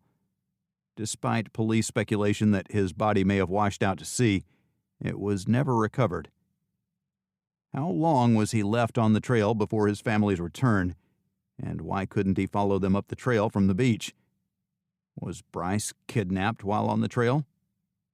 The case remains open and unsolved as of this writing. Chet E. Hansen, Mount Rainier National Park. During the summer of 2007, Chet Hansen, 27, lived in Wilkeson, Washington. Hansen was an avid nature and outdoor photographer. Chet left for a photography excursion in Mount Rainier National Park in Washington at 6:30 a.m. on November 11, 1997. While he was leaving, his mother said goodbye, and he assured her that he would be back before dinner. The camera equipment he brought with him weighed about 35 pounds, including lenses and a tripod. His clothing consisted of shorts, a fleece top, and hiking boots. He did not show up for dinner as planned that evening, but his parents were not too concerned since they believed he might be staying with friends. The Alaska Airways Company called the parents at 2:30 p.m. to tell them he had not arrived at work as expected, and at this point he was reported missing. His car was found at the trailhead of Deer Creek Falls in the park after a search was started by friends and family. Chet's disappearance was reported to the Wilkeson police and then to the park rangers. A set of negatives, a keychain containing a set of house keys, a glasses case, and some miscellaneous papers were found in the car. Photographs from the Tipsoo Lake area were on one negative, and those from Highway 10 on the other. Chet was an avid hiker who avoided the trails and walked cross-country where he was familiar with Mount Rainier's environment. Recently, he had been photographing lakes and waterfalls, which provided some valuable clues to the searchers as to where he might be found, or at least where he might have been heading. Willard Olson and his girlfriend reported seeing someone matching Chet's description on Shriner Peak on November 11th at around midday. Neither Chet nor his camera equipment was ever found, in spite of an extensive search with sniffer dogs, cadaver dogs, and at least 100 searchers. No trace of him was ever found. Alexander Alex Pish, North Cascades National Park. Alexander Pish, 35, was last seen on Thursday, October 8, 2020, near Colonial Creek Campground and Diablo Lake in Whatcom County, North Cascades National Park. The campground is located off Highway 20 in Washington State, about an hour east of Rockport. At the site, his easel was mysteriously abandoned while he was painting a landscape. Alex is a Californian from Discovery Bay. He is 6 feet 1 inch tall and weighs 160 pounds. He had set up the easel for painting near his white Toyota Corolla parked along Highway 20. An employee of the Park Service noticed Pish's car and easel in the same spot on Saturday, October 3rd. A search began for Alex in Diablo Lake and Colonial Creek Campground on Sunday, October 4th. In the following week, approximately 20 people searched for Pish. As of October 2021, there has been no sign of Pish. 50,000 acres make up North Cascades National Park in Washington State. A portion of it is located in the north and another in the south, and it is divided by the Skagit River. Among its highlights are the rugged peaks of the North Cascades Range, the largest glacial system in the contiguous United States, the headwaters of numerous waterways, and the most diverse flora of all American national parks. When European American explorers arrived, the region was inhabited by the Skagit tribes, who were descendants of Paleo-Indians of the area. At the beginning of the 19th century, there were fur trappers in the region, and several U.S. and British companies vied for control of the lucrative fur trade in the area. Several dams were constructed in the Skagit River Valley for generating hydroelectric power in the 1920s, the first significant human impact in the region. On October 2, 1968, environmentalists created the North Cascades National Park to preserve the remaining wilderness. To this day, there is only speculation as to what happened to Alex. Was he snatched by a mountain lion? There was no blood, torn clothing, no signs of a struggle. Could he have met with foul play or otherwise been abducted? As of 2021, there are no answers. There have been several disappearances in the area of North Cascades National Park. In Spanish, Diablo means devil, and the area seems to be the center of strange and dark occurrences such as this. Many times, places have a devil name for a reason, often dating back to Native American times. Jacob Gray, Olympic National Park. Towing a trailer full of camping gear, 22-year-old Jacob Gray left Port Townsend alone on April 5, 2017, on his bicycle. Before heading east, he intended to visit Olympic National Park in Washington's Daniel J. Evans Wilderness.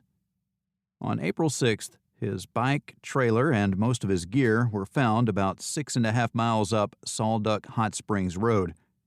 Among the Quileute Indians, Salduck means sparkling water. Strangely, 4 arrows were sticking in the ground, and one out of the back of the trailer, and a bow was on the ground as if it had just been nonchalantly tossed there. However, the owner of the bike and gear was nowhere to be found. Ranger John Bowie checked the area around the bike that afternoon. Perhaps the cyclist went to the river for some water after making the short walk. The freezing water would have killed him if he slipped in and couldn't get out. Could the rider have hitchhiked his way up to the hot springs nearby? The scene was indeed puzzling to the ranger. In the morning, Bowie called his colleague Brian Ray and asked him to recheck the area. Ray checked the site on April 8th and found the bike and trailer untouched. Another year went by without any answers to the puzzling discovery. The mystery of Jacob's death remains unanswered. How did he end up 5,300 feet above sea level and at least 15 miles away from where he left his bike near the top of a ridge above Hoe Lake? Jacob Gray's bike and trailer were in excellent condition. Neither appeared to be damaged, and the trailer contained a lot of equipment. During their check of the Salduck Hot Springs Resort, the Rangers found no trace of the owner. They felt certain he had fallen into the river, so they waited until the water was lower in the summer to examine the river. Ranger Ray found Jacob Gray's telephone number list among the items on April 7th and called his sister Mallory to get more information. Mallory suggested that Ray call their parents in Santa Cruz immediately. According to a family list, the trailer was missing a water filter and a camelback backpack that can hold plastic water containers. Photographs were taken of the bike and trailer, then everything was loaded into a boathouse on Lake Crescent and inventoried. Now the hunt for Jacob had begun. Several people and dogs from the Clallam County Sheriff's Office joined the search the next day, but no results were found. Olympic Mountain Rescue volunteer trackers searched the area on Wednesday, April 12, 2017, nearly a week after the bike was found. A mossy rock showed evidence of someone switching from hiking boots to running shoes, walking to the river's edge, then slipping and falling in. A few hundred yards downstream, there were signs that someone had gotten out. The log jams in the river were searched by a state fisheries biologist rather than swiftwater rescue divers. As of 5 p.m. on Thursday, April 13th, dog teams began searching. This was the time when it was evident that they were looking for a dead cyclist and not a live one. Cadaver dogs encountered a log jam that may have trapped a corpse beneath it. The log could also have been swabbed with scent molecules from cadaver matter washing in from the bank. However, all the log jams for 12 miles on either side of the bike area were searched, and Jacob's body was not found. A limited continuous search was initiated on April 14th in Olympic National Park after searching continued throughout that week. By the time other jurisdictions got involved, the Olympic Ranger SAR operation was effectively over. No helicopters from the Whidbey Island Naval Air Station, which helps with searches in Olympic National Park, were requested, nor were any aircraft with the Coast Guard based in Port Angeles. There are a huge amount of volunteer dog teams, and the family had lined up a ready team, but the park rejected it, believing that another volunteer team would be more suitable. With the help of volunteers, Clallam County Search and Rescue began searching on Saturday, April 15th. They covered the west bank of the river, a portion of Olympic National Forest, as well as in the park. In Port Angeles, to the east, and in Forks, to the west, flyers were posted on park information boards as well as in gas stations and convenience stores. On April 16, 2017, Clallam County began scaling back its search. A pair of shorts in Jacob's size was found a few miles downstream, and he had been given a similar pair for Christmas, which was given to a Seattle crime lab for DNA analysis. Unfortunately, the results of the test were inconclusive. The Salduck River was searched in July 2017 by more than 100 search and rescue volunteers from western Washington, but no clues were found. More than a year later, on August 10, 2018, a team of biologists making a trip into the mountains to study marmots found Jacob's remains, including his clothes, wallet, and additional gear in an area above Hoh Lake, which is a minimum of 15 miles north of where his bike had been previously located. It was likely avalanche-prone terrain in April, so his body wasn't found near a trail. It is likely that the bones were seen from the air, as they were found on a treeless ridge. From the trailhead of Salduck, Hoh Lake is about 10 miles away. Before reaching the lake, which is 5,300 feet above sea level, the trail passes through old-growth forests and alpine slopes. Police found skeletal remains and more clothing in the area the next morning. According to Penny Wagner, spokesperson for Olympic National Park, the clothing matched what the family predicted Jacob would wear. According to the Clallam County Deputy Coroner, the King County Medical Examiner's Office confirmed the identity of the remains on August 18, 2018. Investigators initially did not suspect foul play when they found the remains in an area that was not described as a campsite. Randy Gray, Jacob's father, said he wanted to believe his son was out working or fishing somewhere, still living his life, before the body was discovered. Jacob Gray was an avid outdoorsman who enjoyed camping alone. Randy had relentlessly searched for Jacob since his bike was found on Salduck Hot Springs Road. In addition to searching in the Salduck Valley, he said he searched in other parts of the country and in Canada as well. It remains a mystery as to what happened to Jacob Gray. Clallam County Deputy Coroner Christy Wojnowski determined an inconclusive official cause of death, as only dental records could identify the body. It was not possible for Gray to have an autopsy. At the scene where his body was discovered, he had a cigarette lighter, insulated clothing, and plenty of food. Since Jacob's remains showed no signs of trauma, the authorities believe he died of hypothermia. There are many unanswered questions surrounding Jacob's disappearance. Here are a few to consider. He planned and told people he was going east, so why did he turn around and go west without telling anyone? What was the purpose of leaving the bike where it was, unlocked, in plain sight of traffic, with his gear out on the ground? What was the reason for the 4 arrows sticking out of the ground? 15 miles from where he left his bike in the snow, and at least 5,300 feet above sea level, how did he manage to travel that distance? What caused him to become hypothermic if he was properly clothed? What was his intention at the time of his death in the wilderness? Suicide, perhaps? Sadly, Jacob took all the answers with him. Stefan Bissert, Olympic National Park. Originally from Bad Oeynhausen, Germany, Stefan Bissert, 23, studied at Oregon State University as a Fulbright scholar and exchange student.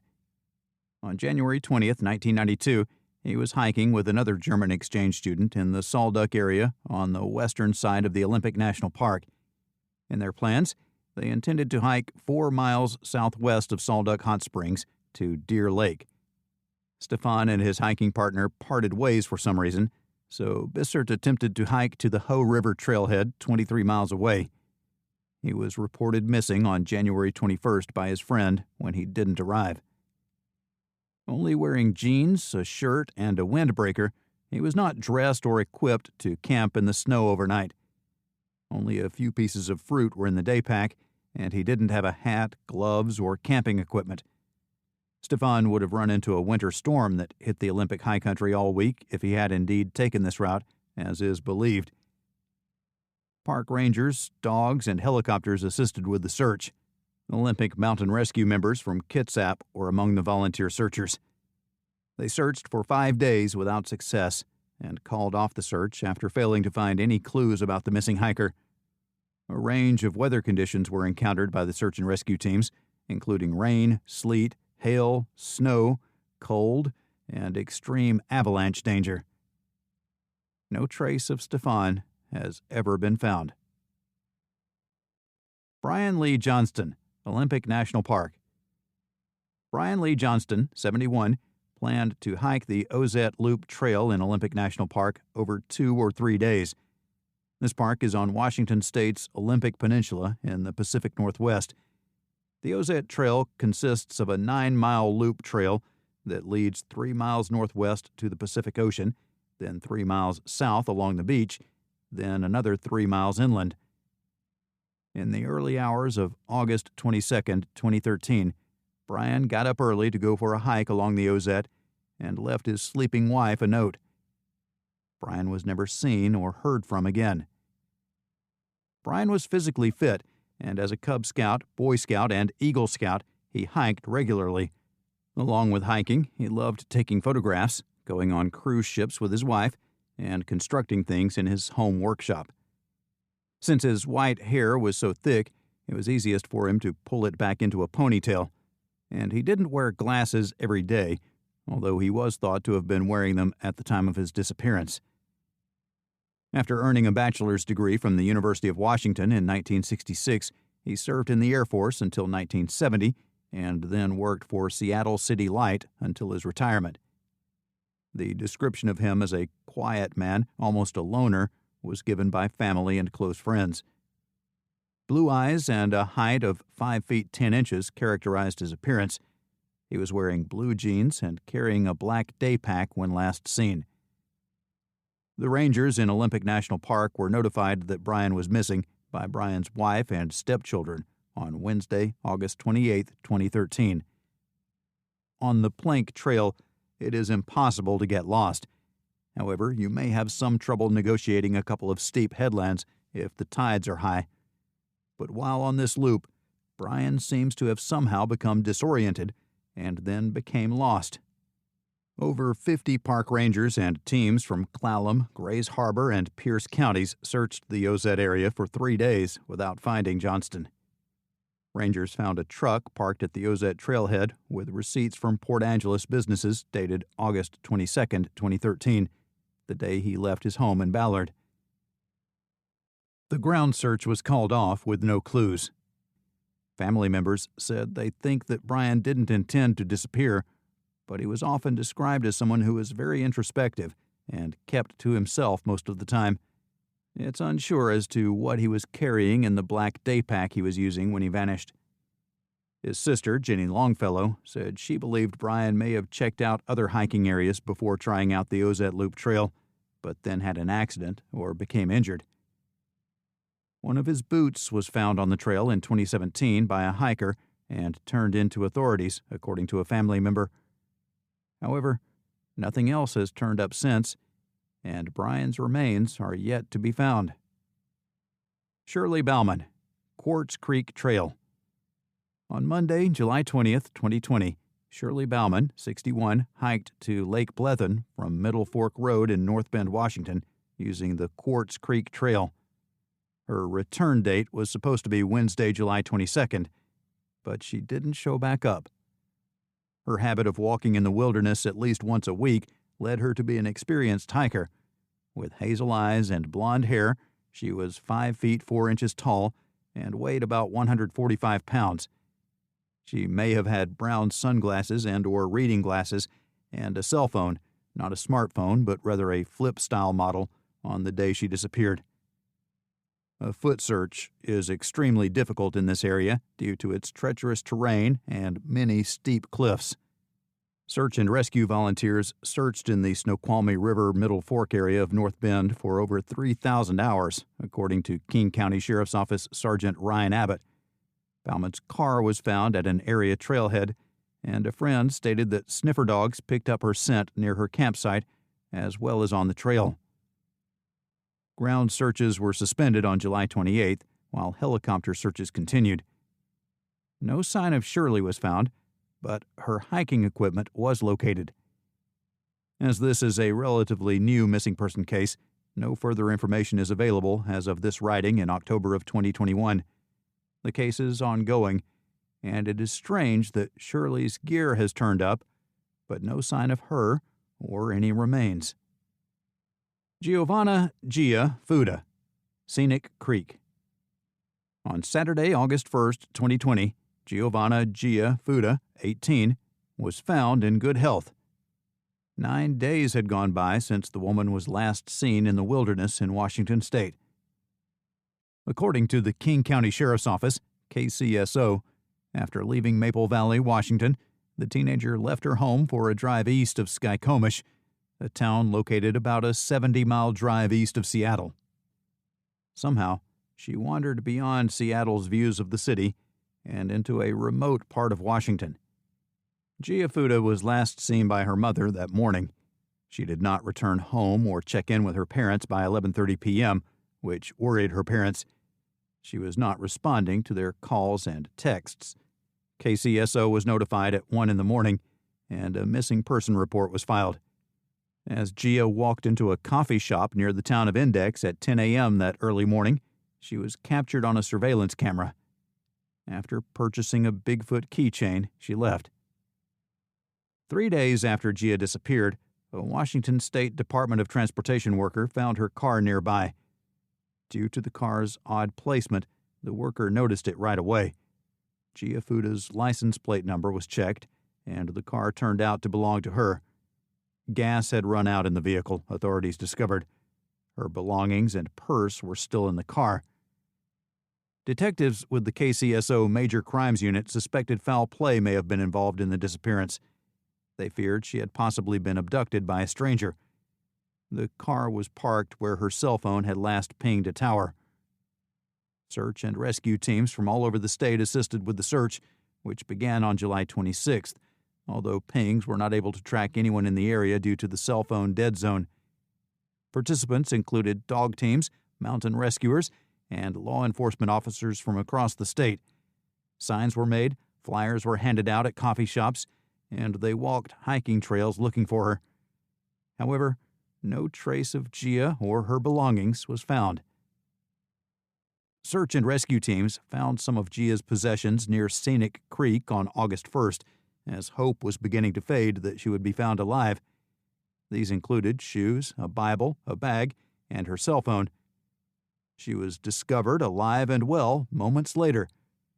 According to KCSO officials, Gia was found sitting on a rock near the river up a steep ravine. The rescuers reported that she'd panicked when her 2008 silver Toyota Corolla ran out of gas and stopped near Scenic Falls and Stevens Pass. The young woman wandered into the Cascade Mountains with only the items she could carry with her: her cell phone, a Bible, and a journal. Her purse and its contents were left behind. The sheriff's office said that a gas station in Skykomish was 10 miles away, so she cut off some distance through the dense forest to get help. It was too risky to walk along the highway. Her journey took her through the forest, where she got lost. Gia was treated at a local hospital for scratches, cuts, and dehydration, but was otherwise in good health. Her survival was facilitated by warm nights and water from the creek, according to Greg Prothman, a rescue team leader, who also said she stayed roughly in the same area, which made finding her easier. Gia had also eaten a few berries, possibly huckleberries, but not too many for fear they were poisonous. As wild and unforgiving as the wilderness in Washington state can be, Gia is quite fortunate indeed. Andrew Devers, North Bend. In this entry, we'll delve into the story of a hiker and some of the strange experiences he encountered while spending an incredible 9 days lost in the woods of the Cascades near North Bend, Washington. June 18, 2020, started out just as any other day for Andrew Devers. It was a beautiful day, and Andrew had woken up that morning with hiking on his mind. So he hopped into his car and took off on what he believed would be a relaxing 3-mile hike up the Pratt River Trail. Andrew had solo hiked this short trail successfully more than a dozen times previously, so he thought nothing of taking off on a whim. He simply left his apartment without a phone, thinking his hike would be free from distracting technology. Without telling anyone where he was going or when he planned to return, he drove the short distance to North Bend's Middle Fork trailhead. In retrospect, he now understands how foolhardy this folly was and how it almost cost him his very life. So he arrived and hit the trail with a water bottle, a thermos of coffee, 2 cans of Mountain Dew, and a couple of personal items. Andrew hadn't bothered to pack any food for the hike, instead looking forward to the can of SpaghettiOs that was waiting in his vehicle for after the hike was finished. Speaking with the local news station, Andrew recalls, "I had a notebook with me, and I was expecting to get to the top, read my book for a little while, write a couple poems, and then come back." So Andrew hiked merrily along the trail, enjoying his time with nature. But then, in what he says seemed like only a short time, Andrew was suddenly and inexplicably very lost. Andrew said, "I was following what I thought was the trail, and then I just remember being off in my own head for about 40 minutes, and then I look back and there's no trail." Andrew says that he believes he spent the first 6 hours or so alternating between trying to locate a familiar landmark and screaming for help, but to no avail. After those first few hours, still very lost and no closer to finding his way back onto the trail, it was growing dark. Andrew picked out a comfortable-looking spot beneath a tree so he could rest up and try to find his way come daylight. However, the next day was just as disorienting. Andrew became very frustrated that he wasn't having any luck finding his way out of the woods. That day was essentially a repeat of the one before. By the time his third day rolled around, Andrew said his mind had begun to play tricks on him. By June 22nd, it had already been 4 days since Andrew began his 3-mile hike and seemingly disappeared. The King County Sheriff's Office, KCSO, had been made aware of Andrew's disappearance by this point, and along with trained search and rescue volunteers, they began to search the area. The Middle Fork trailhead was closed to prevent any interference with the SAR efforts, and a tweet was released requesting information from the public. As the days continued to pass, Andrew was still unable to find his way out, or even find anything that looked halfway familiar. Andrew stated at times he remembers hearing a person's voice calling out to him from across the river. He couldn't see the person, but when he tried to cross, he ended up falling in and was carried downstream. Eventually, he was able to grab hold of a low-hanging tree limb and pull himself from the water. It was in this area that he discovered the first food he'd seen in days.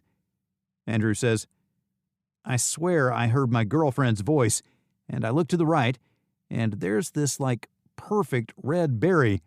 And then I follow these berries, and it leads to this personal oasis that I was able to recover in, because at this point my legs and everything were all messed up, but I didn't have food until then." Andrew continued explaining the miracle berries. "They tasted phenomenal. They tasted like life, like I could feel the life going back into my body." The berries helped settle the hunger gnawing at his belly, but after what seemed like days of prowling the woods for more and drinking water from the river to satisfy his thirst, Andrew could feel hope once again slipping away. "I was screaming, and no one was listening to me. No one was replying." Several times, Andrew spotted helicopters flying just above the treetops, but was unable to catch their attention. "I feel like a ghost, like I can hear everything, but no one can hear me, and there's choppers, but they can't see me," Andrew wrote in his notebook. The days continued to pass, and he continued his written account of being lost in the woods. At the beginning of his ordeal, Andrew even wrote ideas for YouTube videos and other creative ideas that popped into his head.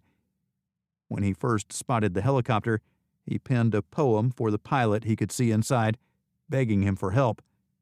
As the days of solitude wore on and hope seemed to fade, he even wrote out his wedding vows so that if he didn't make it out, his girlfriend of 7 years would hopefully find solace in knowing that he had indeed intended to marry her.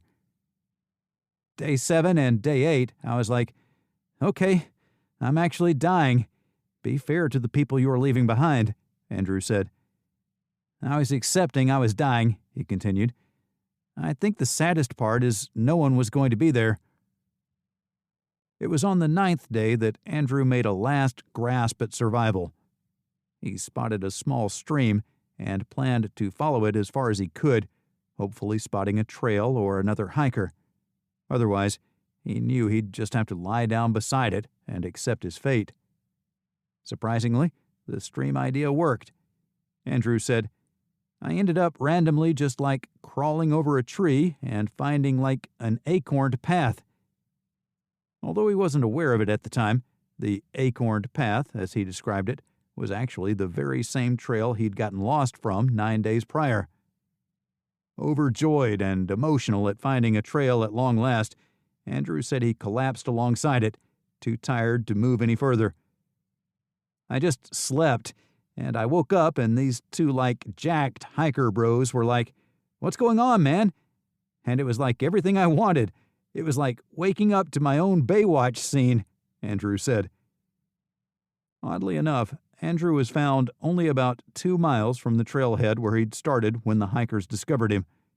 They recognized Andrew was in serious trouble, and one of them raced back to his car and sped until he was within cell phone reception, where he placed a call for help.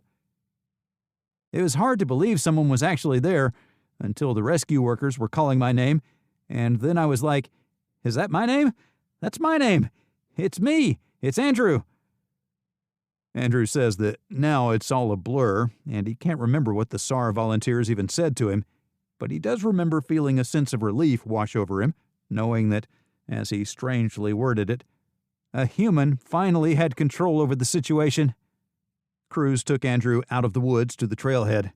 From there, he was then rushed to an area hospital, where he was evaluated and later released. 2 days after his rescue, Andrew gave an interview to a local news crew. Although he stated that he was feeling well, he was still dealing with severe dehydration, some muscle atrophy, and said that he often had periods of feeling weak. "Physically, apparently I'm fine," Andrew told the reporter. "It's just the emotional thing that's the bigger thing now. I remember the man with the piercing green eyes, and the woman with the accent, and the man who was behind me that was carrying me with the drill sergeant voice, and then the other dude with like the perfect red-headed beard, and then the woman who's 99% a nurse but not fully registered yet. I'm just never going to forget you guys, and I have a brain that naturally forgets, so I hope that means a lot. I'm just glad I'm here," he said. Andrew further went on to tell the reporter that he still sometimes feels this is all a dream. "It just feels like I'm not fully awake," Andrew said, standing outside his apartment in Tukwila. "I don't believe myself.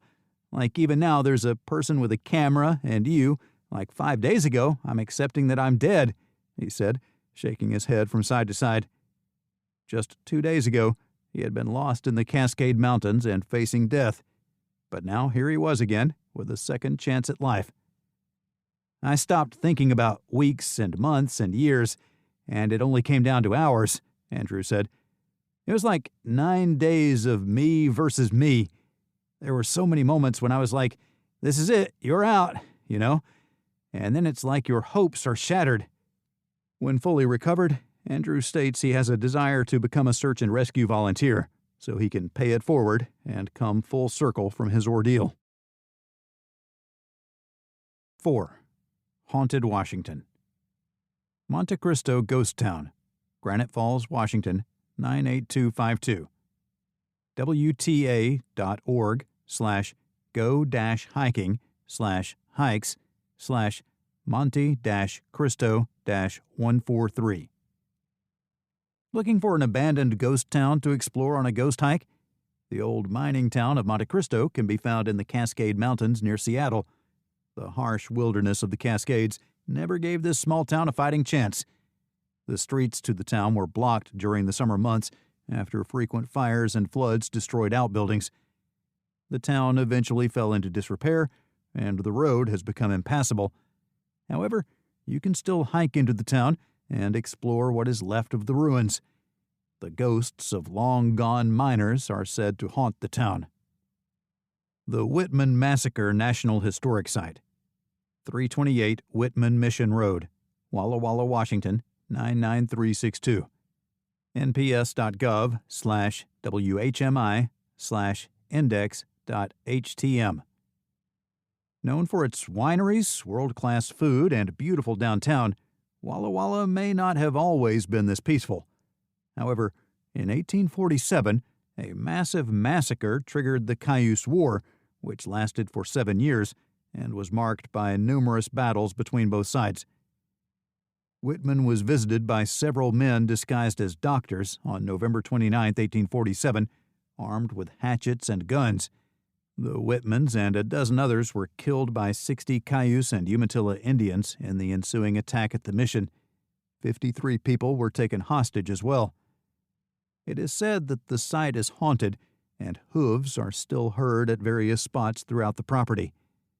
If you are interested in learning about the history of the area or experiencing paranormal activity, this is the place to go. Greenwood Cemetery, 113 through 633 Government Way, Spokane, Washington, 99224. SpokaneHistorical.org/items/show/77. Spokane has many tourist attractions, but one of the most haunted is Greenwood Cemetery. As a result of a legend that no one has managed to climb the staircase, it is known as 1,000 Steps. It's said that the staircase is so haunted that even the bravest of souls will turn around in fear when they try to ascend it. The ghostly apparitions of many men, women, and children have been observed. Visitors have also heard shrieking and felt a strange wetness on their skin. More than a few stories surround the haunting's cause.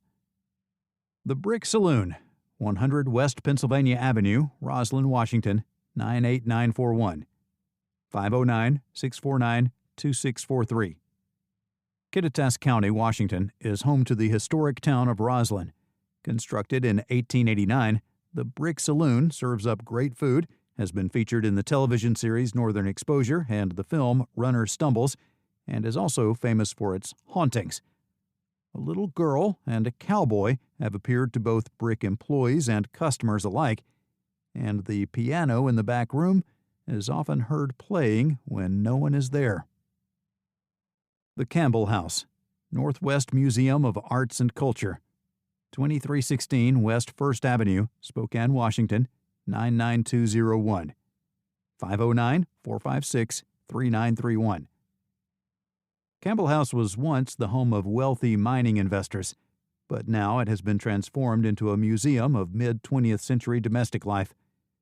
The history of the house, however, also contains some macabre elements. 3 of Campbell's children were murdered by a burglar in the early 1900s, and a 4th was kidnapped.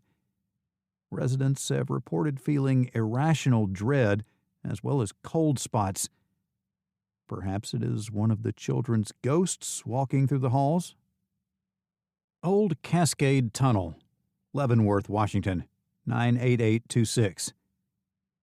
One of the largest railroad disasters in U.S. history occurred in the Old Cascade Tunnel.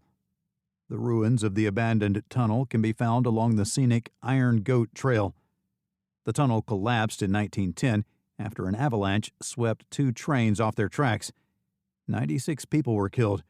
However, people have reported hearing disembodied voices from outside the tunnel and along the trail, even though the old tunnel is not safe to enter. As one of the creepiest locations in America, the Old Cascade Tunnel is located east of Everett in King County. There are stories of ghosts haunting it from the 1910 Wellington disaster. For the purpose of removing 8 switchbacks, the tunnel was completed in 1900. There were 2.6 miles of tracks, and the grade was 1.7%, 1 in 58.8 feet. This tunnel is dangerous because it is caving in. No matter what you might hear or see, do not enter the tunnel under any circumstances. Sadly, the east end of the tunnel collapsed in 2006, causing most of the tunnel's demise. A stagnant lake formed around that end. The tunnel lining collapsed about 600 feet in from the west portal in the winter of 2006-2007. The tunnel has been completely blocked by a rock and debris dam, resulting in a small lake backing up behind the dam. In the vicinity of the failure, there is a crack and a split in the tunnel lining, which may result in it failing again at any time. Repeat, entry is prohibited into the tunnel for any reason. At the west end, a viewpoint has been constructed in an area that should be safe if a second collapse occurs.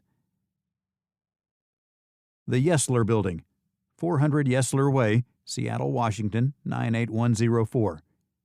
kingcounty.gov/about/locations/yesler.aspx. Known as one of Washington's most haunted buildings, the Yesler Building is notorious for its ghostly presence. Henry Yesler, a Seattle pioneer and the namesake of Yesler Way, wasn't just a millionaire and an early mayor of the city.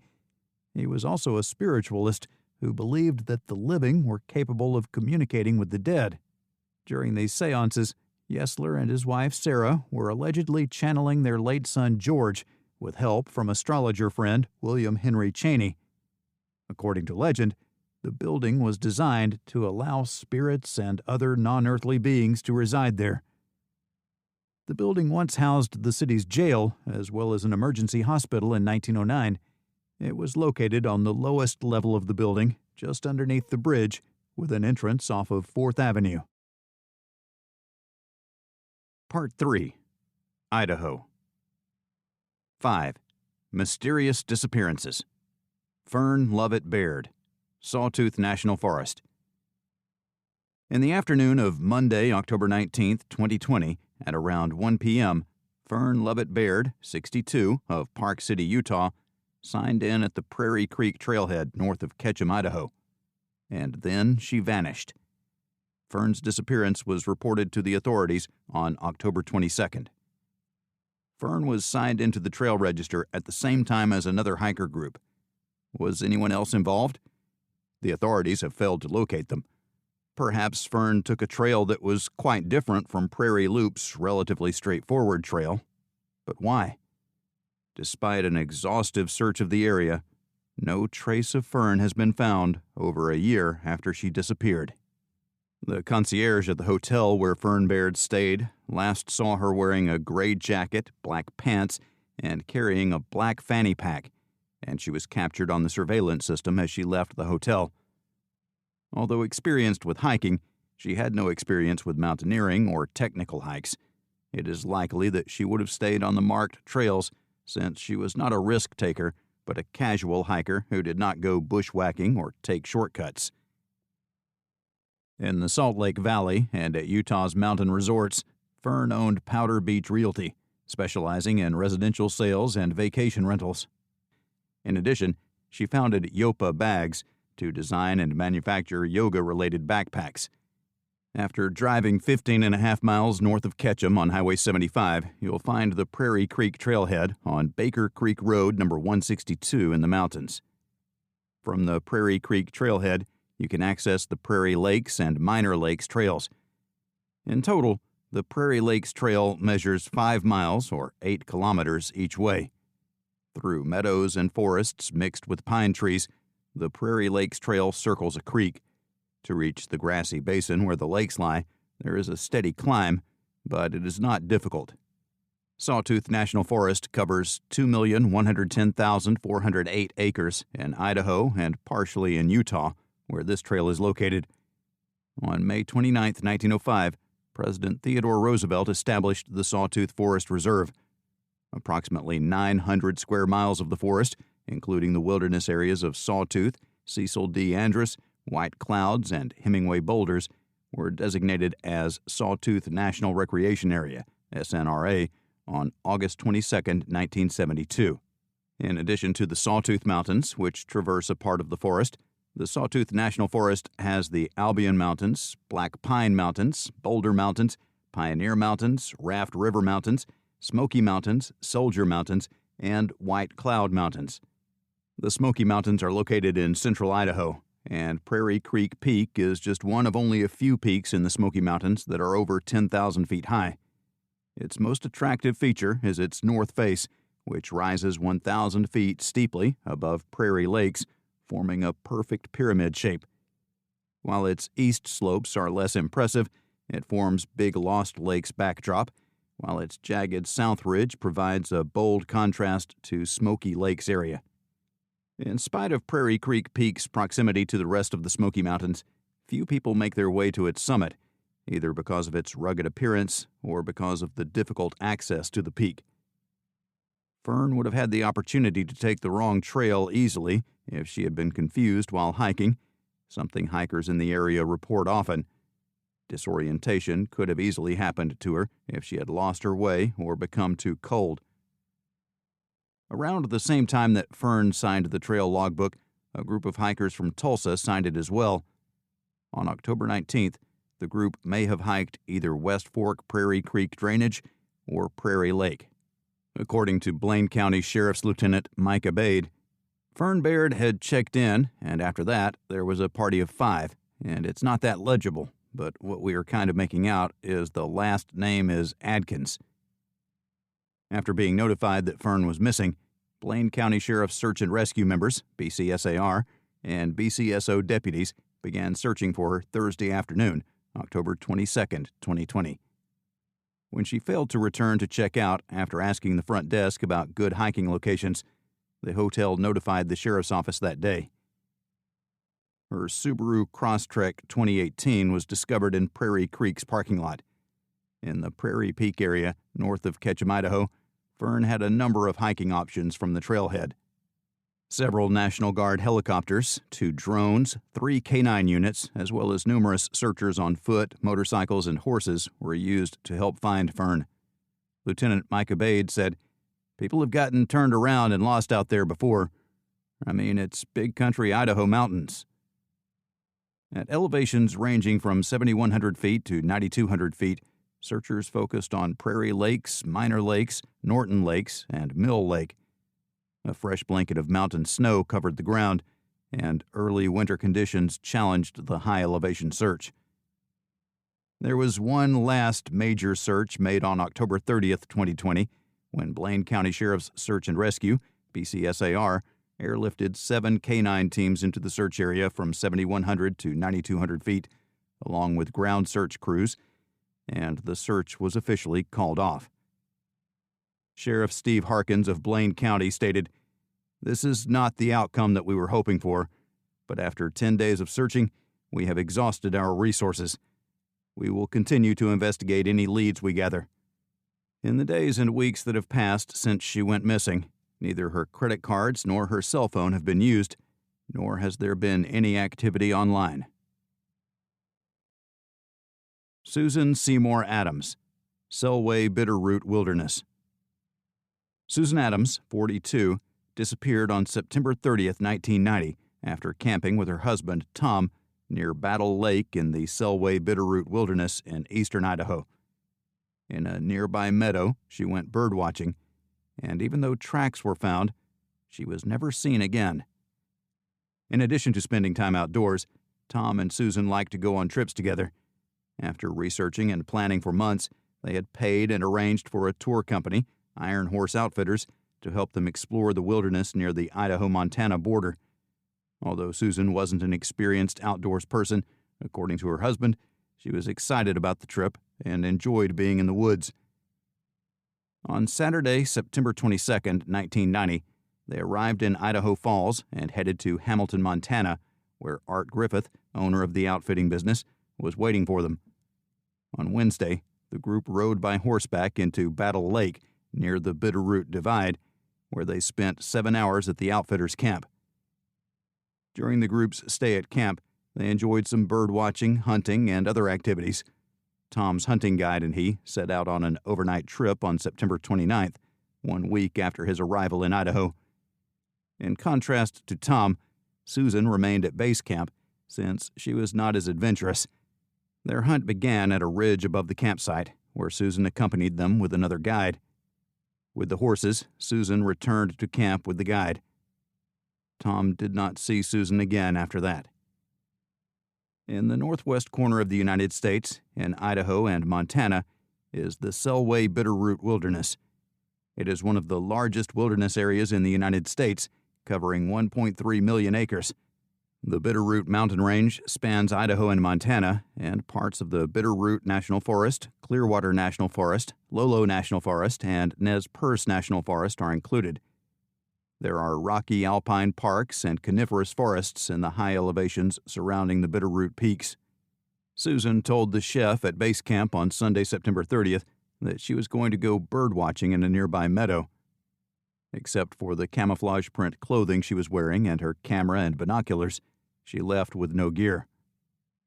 Susan's husband, Tom, returned from his hunting trip later that afternoon and learned Susan had gone birdwatching. After she didn't return, he became concerned when the evening approached and hiked into the meadow to search for her. Her footprints led him down a dusty trail as he hiked in the direction of the meadow. Before reaching the meadow, her footprints abruptly ended, as if she had suddenly disappeared.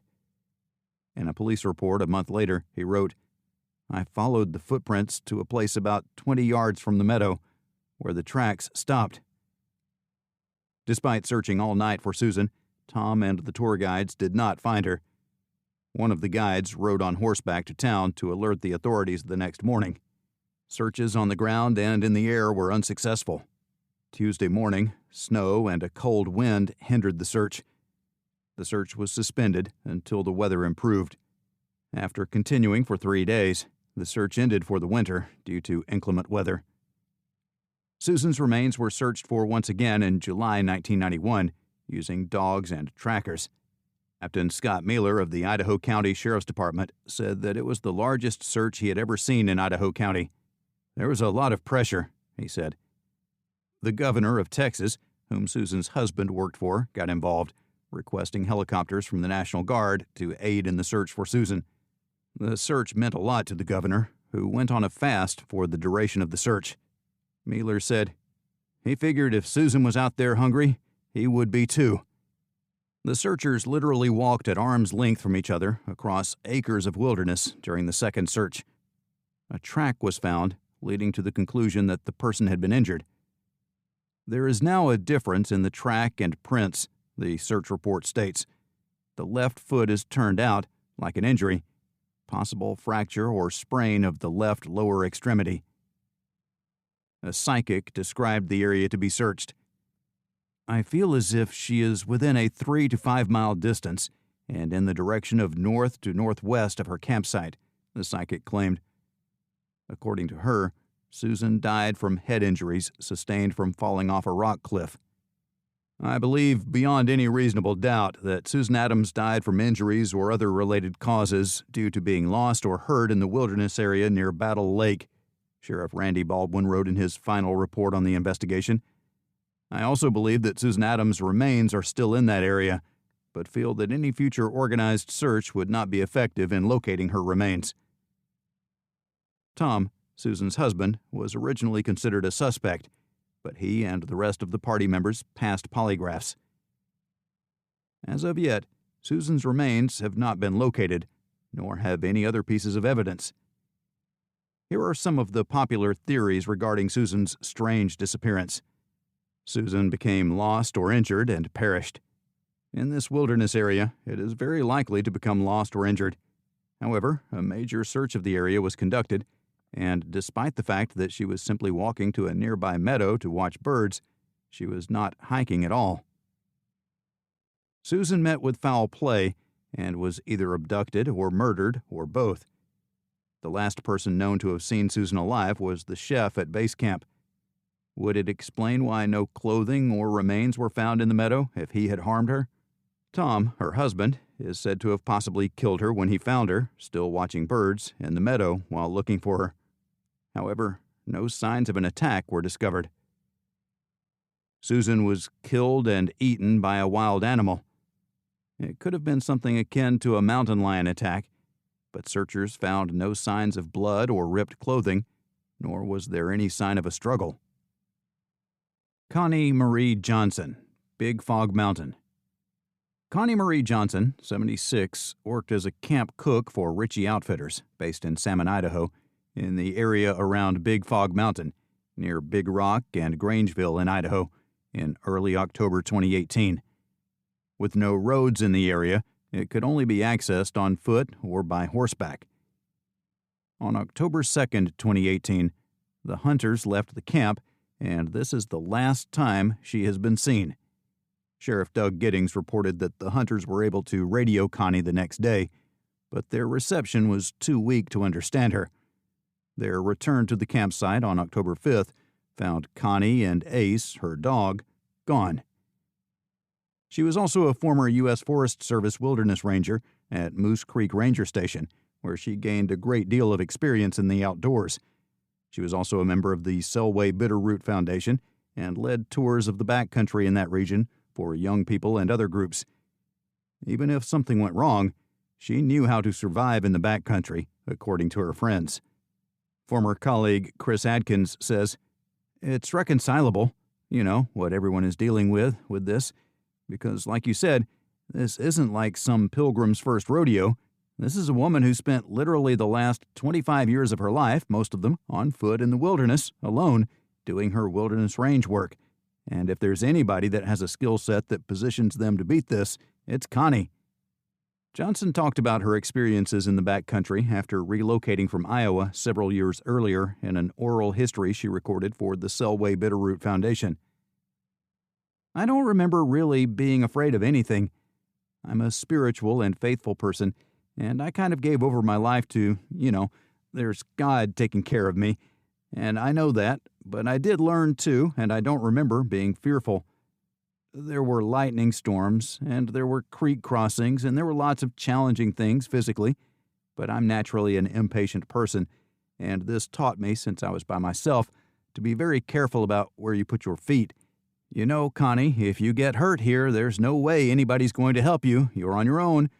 So it taught me to plan ahead about how I would negotiate this or that, or how I would deal with the water supply or bee stings and that kind of thing. I just love being in that place so much.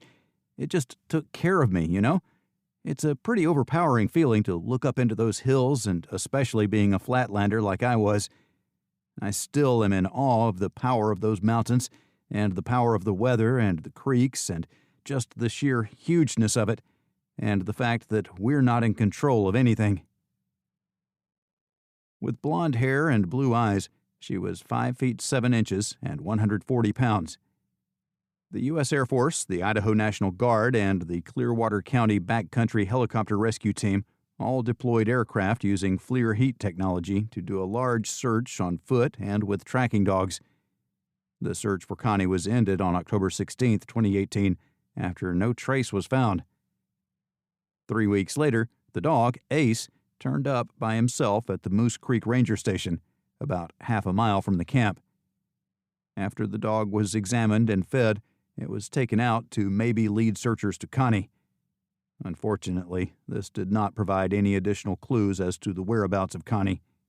Considering Connie's outdoor experience, what happened to her in October 2018? Connie's survival skills were impeccable. She might have fallen ill or been in an accident. Is there another reason why she was not here? Although her daughter could only speculate about what happened to her mother, she believed that it was not intentional that she disappeared. I think that she was enjoying the outdoors, which she loves, and something happened.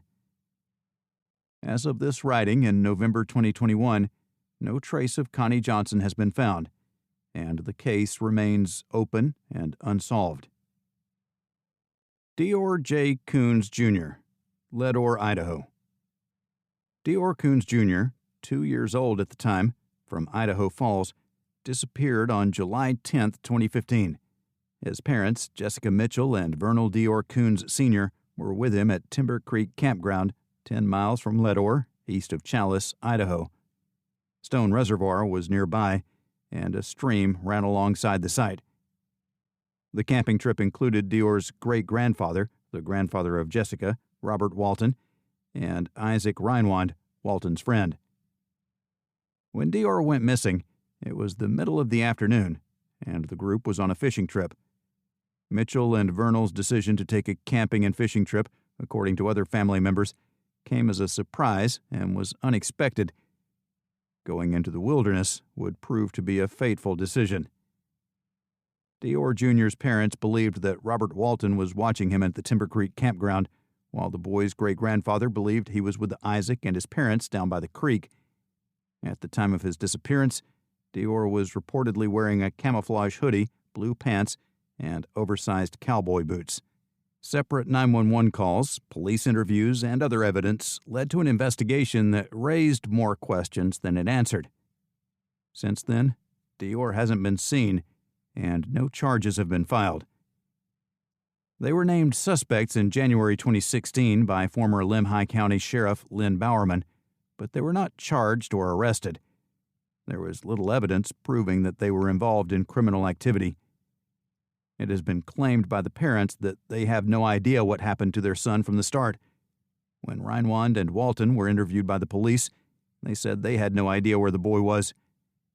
In June 2019, Walton passed away, taking any knowledge he had of the incident to the grave. Aside from ongoing litigation between the family and a private investigator, the case has been relatively quiet in recent months. A bone found at the campsite in June 2019 was not from the missing boy and was from an animal, according to the FBI's office in Quantico, Virginia.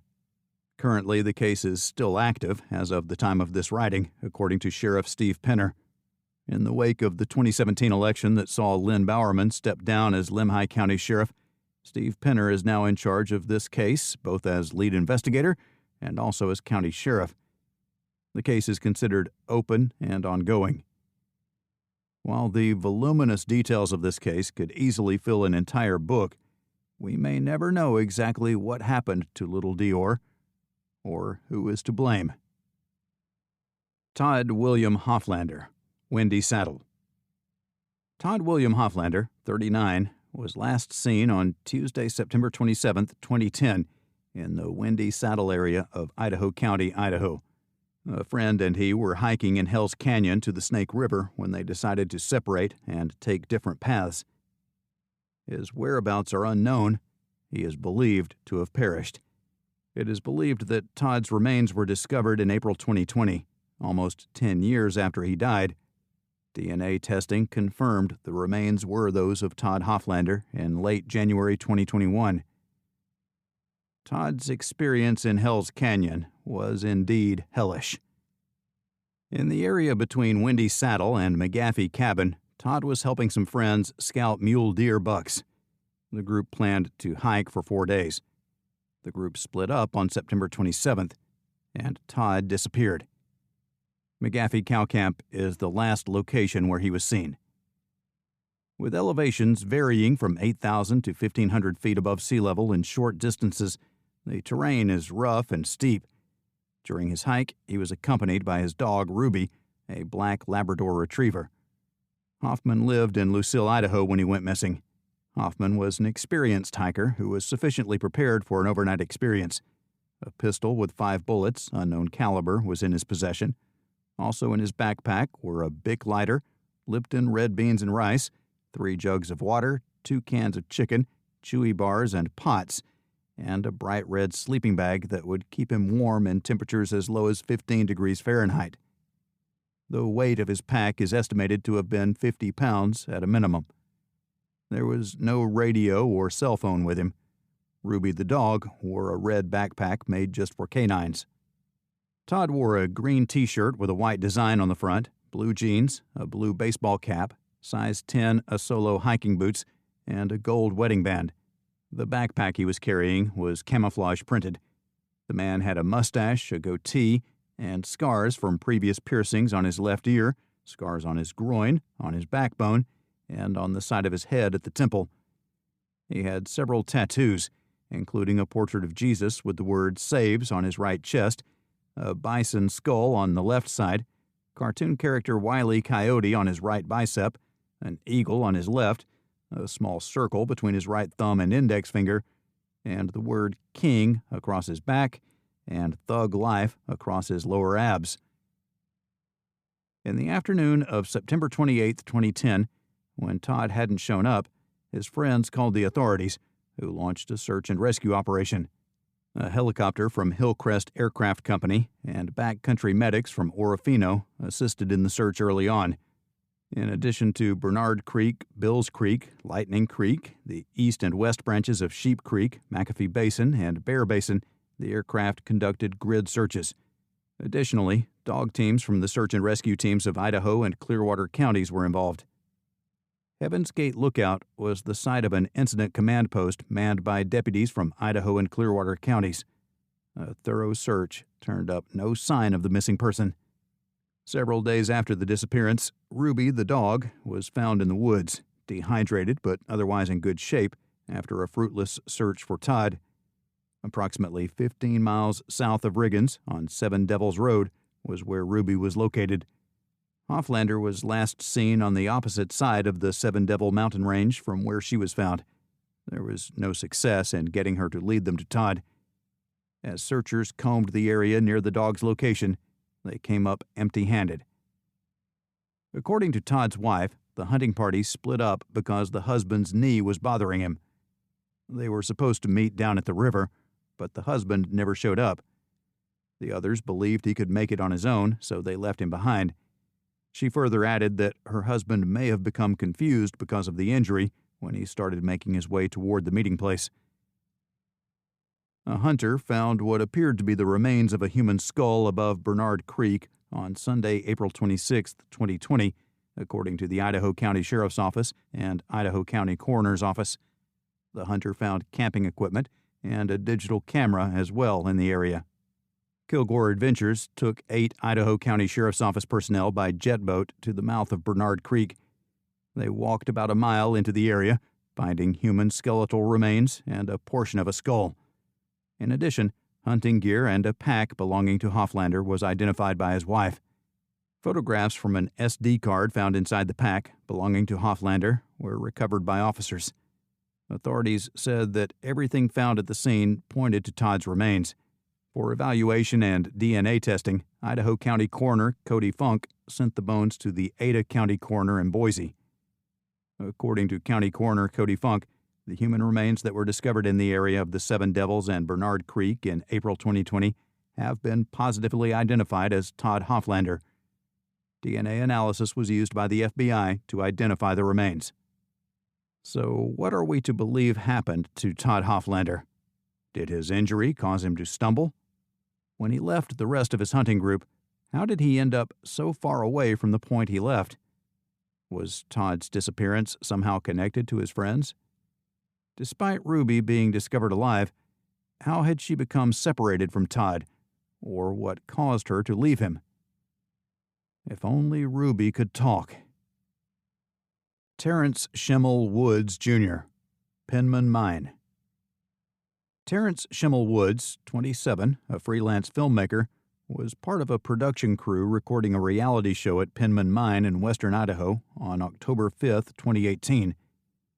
Terrence jumped off a cliff and dashed into the dense mountain forest as the crew was wrapping up, stunning them all. Terrence had disappeared before anyone could react. Approximately 56 miles to the north, Connie Johnson disappeared in mysterious circumstances from Fog Mountain in Idaho. Another missing person was reported to the Idaho County Sheriff's Office around 5:30 p.m. on Sunday, October 7th. Jose Mendez Morales, 42, left Tacoma, Washington, and was heading to Elk City, Idaho. His family last heard from him on September 25th in Grangeville, but he has not been in touch since. His routine is to check in every 3 days, or roughly thereabouts. A red and white Ford F-250 with Washington license plate A84361P is believed to be driven by Jose. The Penman Mine is located within the Nez Perce Clearwater National Forest's Oro Grande area. The area is located in Idaho County in western Idaho's mountainous region of 8,500 square miles. There are 4 separate wilderness areas within the 2,224,091-acre Nez Perce National Forest located in west central Idaho. A national forest that lies in the heart of north central Idaho, Nez Perce Clearwater National Forest is located there. On the west, it crosses the Oregon border. On the east, it crosses the Montana border. On the north, it crosses the Idaho Panhandle National Forest, and on the south, it crosses the Salmon River. The forest is situated in the counties of Layton, Nez Perce, Idaho, Clearwater, and Lewis.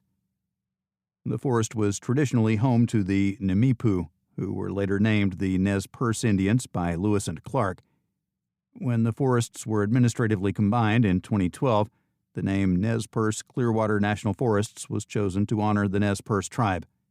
Executive Order No. 854, signed by President Theodore Roosevelt, created the Nez Perce National Forest. In that order, which became effective on July 1, 1908, the Bitterroot and Weiser National Forests gave up lands to establish the forest. By Executive Order No. 6889, part of Selway National Forest was added on October 29, 1934. President Theodore Roosevelt signed Executive Order No. 842, creating the Clearwater National Forest. The Coeur d'Alene National Forest and Bitterroot National Forest contributed lands to create the forest pursuant to Order No. 186, which took effect on July 1, 1908. Selway National Forest was expanded by Executive Order No. 6889 on October 29, 1934. Mountain wildlife in this forest includes timber wolves, raccoons, moose, black bears, coyotes, cougars, and elk. It is very mountainous in the 5,000 to 7,000 foot range and extremely dense with large deadfall trees, making travel by foot difficult in certain areas. Terry was raised in Capitol Heights, Maryland, with his parents and 3 siblings. He graduated from the University of Maryland. Having studied at the American International University in London for several years, he returned to the U.S. in 2018. As an experienced journalist, he filmed documentaries and television shows around the world in difficult conditions. He has never experienced panic attacks or psychiatric difficulties such as depression, according to his father. During the wilderness shoot, he appeared well prepared. After his disappearance, his parents were given his backpack.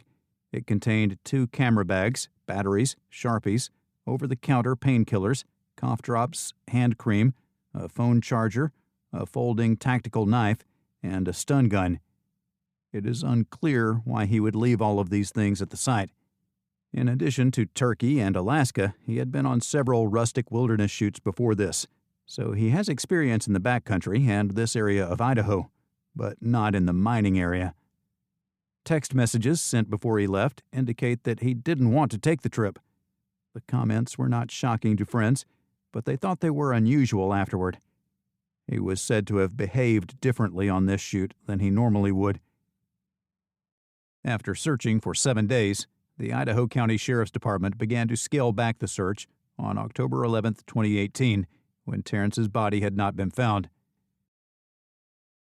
Law enforcement officials reportedly went to the room of the suspect to ensure that it was locked at one point during the search. However, it was revealed that some members of the crew had already been in his room to get items for the tracking dogs. Additionally, the news media reported that law enforcement never requested Terrence's cell phone records or searched Terrence's laptop for any history. Each would have required going to a judge and getting a subpoena, which would have required evidence of a crime or that he was in danger. Investigators determined that Terrence wanted to disappear. However, no subpoena was issued. In cases like this, getting the appropriate authority to conduct the searches would not have been difficult. The sheriff said that the people working the SAR operation are confident that Terrence was not in this area when they searched. He made his way to the road after sliding down the bank. After that, they are unsure where he went. If he had been injured, they feel they would have found him, and if he had taken his own life, then the dogs would have discovered him. Another officer, however, expressed shock at his ability to leave. Over the years, deadfall lodgepoles and Douglas firs have piled up on top of one another on the forest floor. Running through giant pickup sticks accompanied by areas so thick with deadfall your feet would not touch the ground was how the officer described it. Also, no prints or other evidence of Terrence were found in the fresh snow. Theories abound as to what became of Terrence. Let's discuss a couple of them. In the opinion of law enforcement, what happened was possibly he suffered a mental breakdown or panic attack. There is conflicting information regarding this. Before his disappearance, some reports reported that he had been detained, but later reports said he was debriefed about wildlife in the area rather than detained. Law enforcement said he wanted to disappear. There are only 16,000 people in this area, based on the sheriff's estimate of 2 people per square mile and 8,500 square miles. This makes for a very large, unpopulated area where you can easily go missing if that were desired. According to family and friends, the following could have happened. As the production crew and sheriff's office were very unhelpful, the parents suspect foul play. There is speculation that he was in an uncomfortable situation and trying to escape. His parents suggested that race may have been involved. His father mentioned this on a radio program. By email, Terrence's detective explicitly denied the role of race in the investigation. Additionally, the detective stated they would no longer be communicating with his father. The older sister of Terrence Woods, Sharnia Tisdale, describes her brother as a bright and ambitious man with a kind and loving heart, claiming that the activity the Idaho County Police described was completely out of character for Terrence. For now, we can only speculate what happened and where Terrence went when he disappeared. Joe Elliott Blakesley and Amy Linkert, Craters of the Moon National Monument. Dr. Jodine Joe K. Elliott Blakesley, 63, worked at the Snake River Correctional Institution in Ontario, Oregon, and Amelia Amy Linkert, 69, had retired from her position at Lowell Scott Middle School. The 2 women traveled to the Craters of the Moon National Monument and Preserve from Boise, Idaho, on September 13, 2013. The 2 women never returned. When they visited the monument, they encountered jagged rocks and stormy weather. So what really happened to Joe and Amy at the famous Idaho destination? Is a misadventure really all that happened in the lava fields? Or is there something else going on? Perhaps something sinister. On May 2, 1924, the Craters of the Moon National Monument and Preserve was established in the Snake River Plain in central Idaho. In between the small towns of Arco and Cary, it lies along US 20, which is concurrent with US 93 and US 26, at an average elevation of 5,900 feet, 1,800 meters. A considerable portion of the park's features are volcanic, and it is one of the best preserved flood basalt areas on the continent. As part of a presidential proclamation signed by President Clinton in November 2000, the monument area was greatly expanded. In August 2002, the 410,000-acre portion of the expanded monument was designated as Craters of the Moon National Preserve by the National Park Service. An estimated 1,117 square miles, 2,893 square kilometers of the area consists of lava fields and sagebrush steppe grasslands, covering about 400 square miles. On Friday, September 20, 2013, Joe and Amy failed to return as planned from their trip to the Craters of the Moon National Monument in Idaho. On Tuesday, September 24th, they were reported missing. As soon as Dr. Joe failed to show up for work, her employees called the police. At the time, the federal government was shut down due to funding issues, so the search was delayed almost a week. In the days before the official search began, 10 Park Service rangers searched on foot for Joe and Amy without access to any government resources, such as helicopters or planes. On September 19th, they were seen at a campground in Arco, which is about 18 miles away from Craters. Craters of the Moon Visitors Center receipts indicate that they were at the monument on Tuesday, September 24th, according to police. A popular trailhead in the monument, the Tree Molds Trail parking lot, was later found to contain their vehicle. In an unexpected turn of events, the pickup truck at the trailhead contained the women's dogs, cell phones, and other items. It seems that they weren't planning to stay away very long if they left their dogs behind. Due to the presence of their dogs, Joe and Amy's family said they would not go off-trail. Tammy Kirklow, Amy's niece, said, "They were both missionaries. They're both avid hikers, survivalists. This is very strange. To have their phones, I know they probably wouldn't work in the caves, but to leave them in the truck, that's strange to us." With this in mind, the search and rescue team conducted its search. A 5-square-mile area was searched near the tree molds, broken top loop, and wilderness trails on the south end of the monument. Weather and terrain were unpredictable in the search area, which was in rugged and often dangerous territory. Even after 6,000 volunteer hours of searching, they failed to locate them. On September 25, 2013, search and rescue teams expanded the search area and found Amy Linkert's body in the lava field northwest of Tremold's Trail. Face down on the lava, she was only wearing a short-sleeved shirt and pants, without a backpack, jacket, food, or even water to drink. Her death was believed to be caused by exposure after she became disoriented while searching for help. Police did not suspect foul play. The searchers originally believed they had found Joe, since there was no identification on the body, but dental records proved that the body belonged to Amy. In October 2013, searchers finally found Joe about a mile from Amy's body after spending an extra month on the search. The body was 2.5 miles from the pickup and was obscured by rocks in an area where search helicopters had been flying for the past month. In both cases, the women appeared to have died from exposure, as well as showing signs of being severely dehydrated. However, it is unclear why they were separated and how they died. Perhaps one of the women sustained an injury, and the other woman went to seek assistance and had an encounter of her own. Several questions remain unanswered in this case. Did Joe and Amy intend to stay in the area if they left their dogs and cell phones in the pickup? Around the time the two women were visiting the monument, a storm hit the area around it. Did the storm cause them to panic and become disoriented? The reason Amy was found face down on the lava without a jacket, backpack, food, or water is unclear. Why did she take the trail without any gear? Because the dogs were left in the vehicle, it is clear that the visit was intended as a short hike. Did it really come down to the weather changing? Possibly. What caused Joe and Amy to separate? Was one of them hurt by the jagged lava rocks in the area before the other? In spite of numerous helicopter flyovers, why was Joe's body found so far from the trailhead car park, and why did it take so long to find her body? Body parts can get obscured by the rocks, which can take a long time to find, so that explanation is kind of understandable. However, it seems unlikely that the two just left their dogs behind and wandered about in this potentially dangerous terrain without supplies, even if the authorities have dismissed foul play. The pickup truck was left behind, but what led to their separation?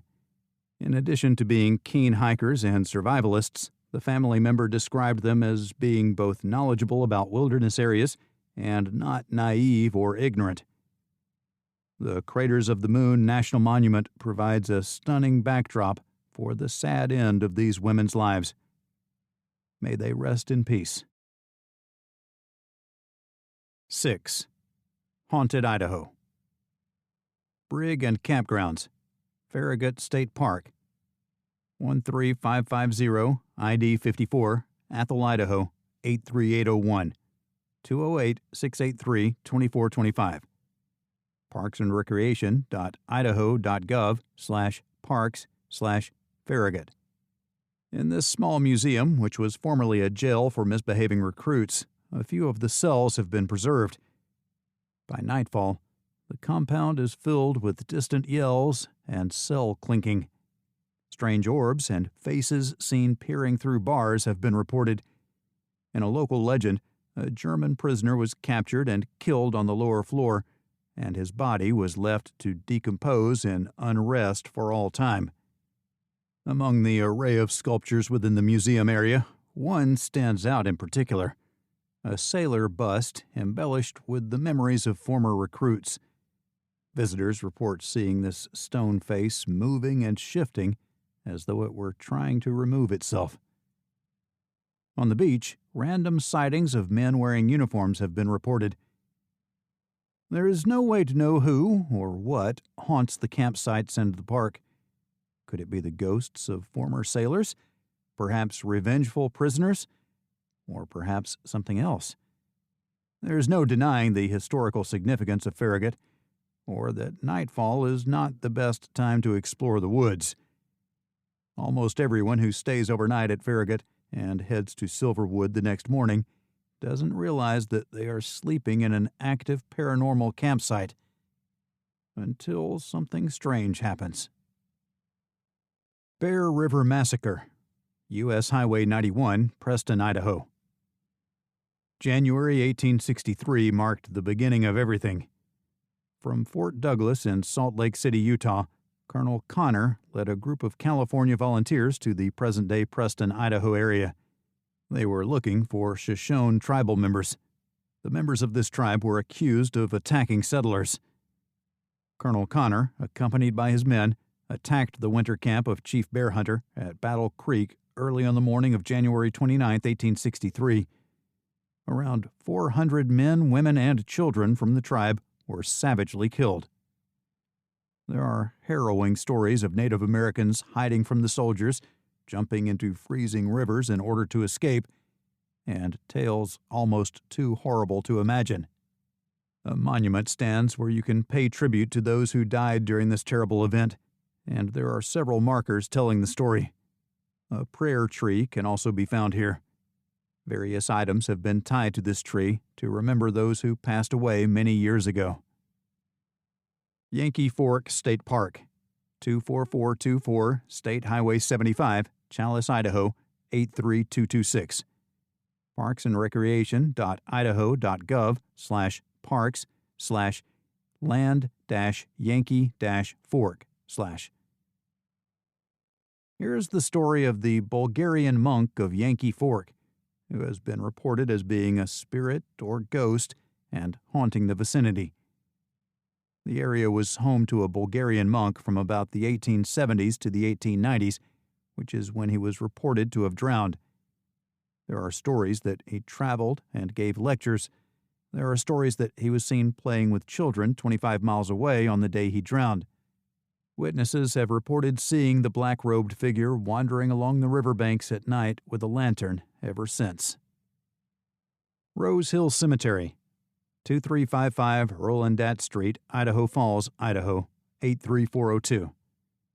Those who knock on a certain above-ground tomb, a square monument, will hear its ghostly occupant knocking back. Another legend describes two grave sites that once stood side by side. The first bore the name Ware, while the second bore the name Wolf.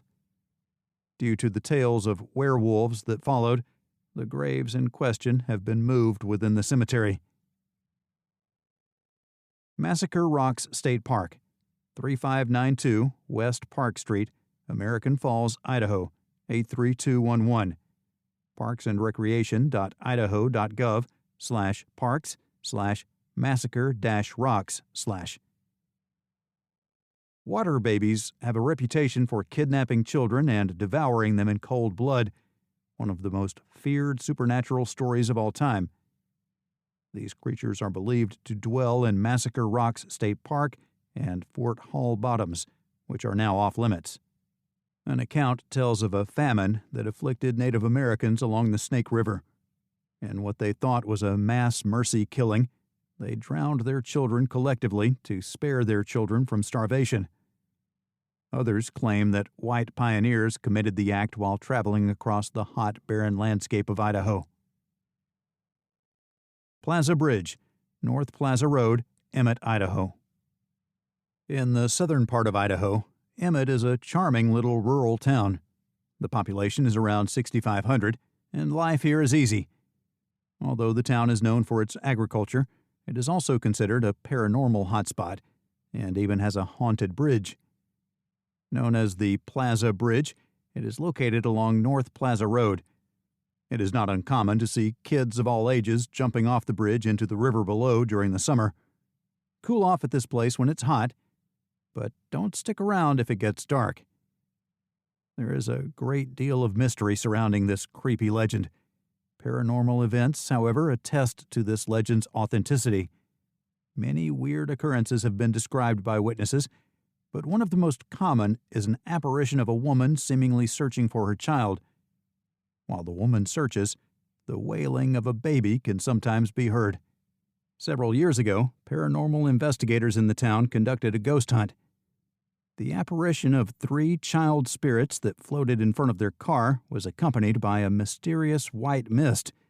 The most unsettling part of this story is that an EVP was recorded that told the group to get back in their vehicles and leave. The tents of people who have camped in the area have also been scratched and tapped by fingernails.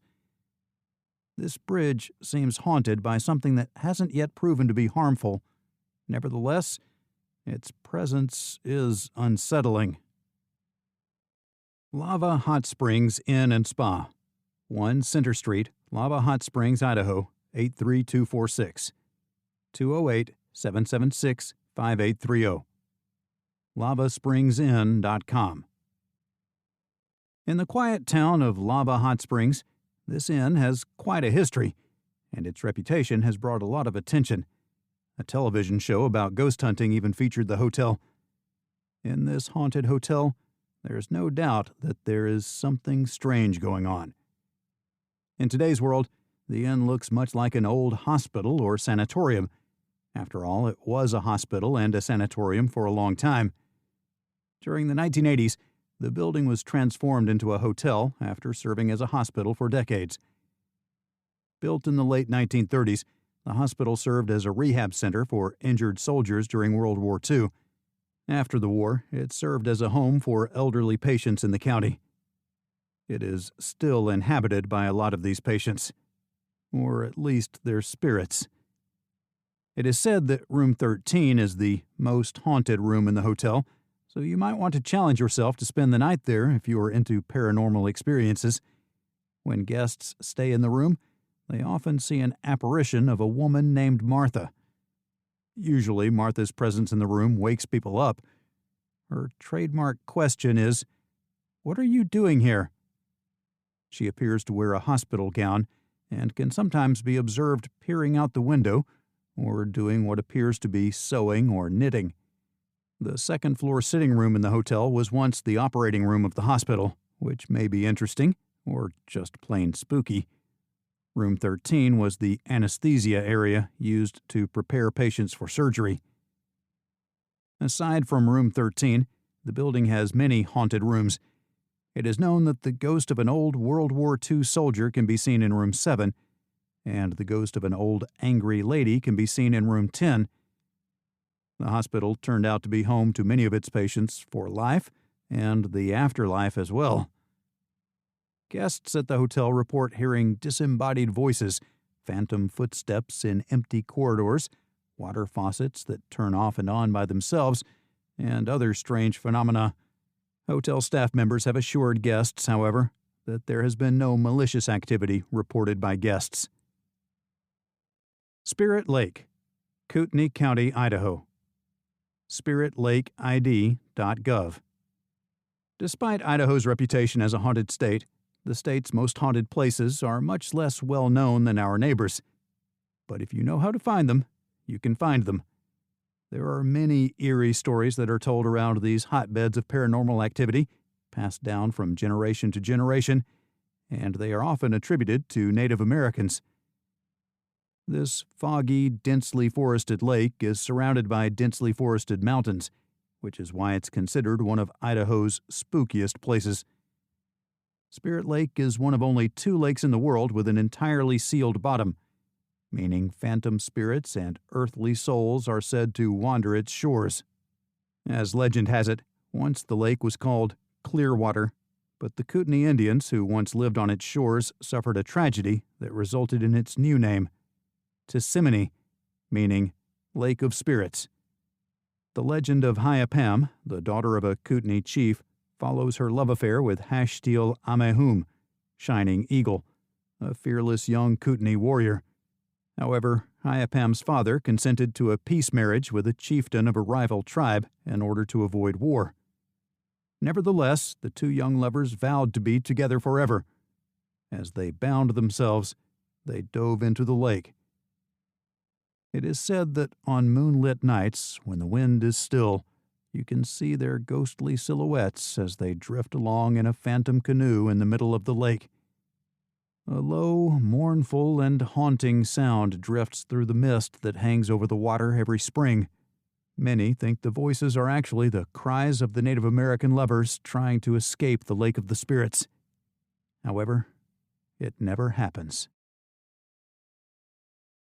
This concludes National Park Mysteries and Disappearances, the Pacific Northwest, Oregon, Washington, and Idaho, by Steve Stockton and Bill Melder. Narrated by Chris Abernathy. Copyright 2021 by Steve Stockton and Bill Melder.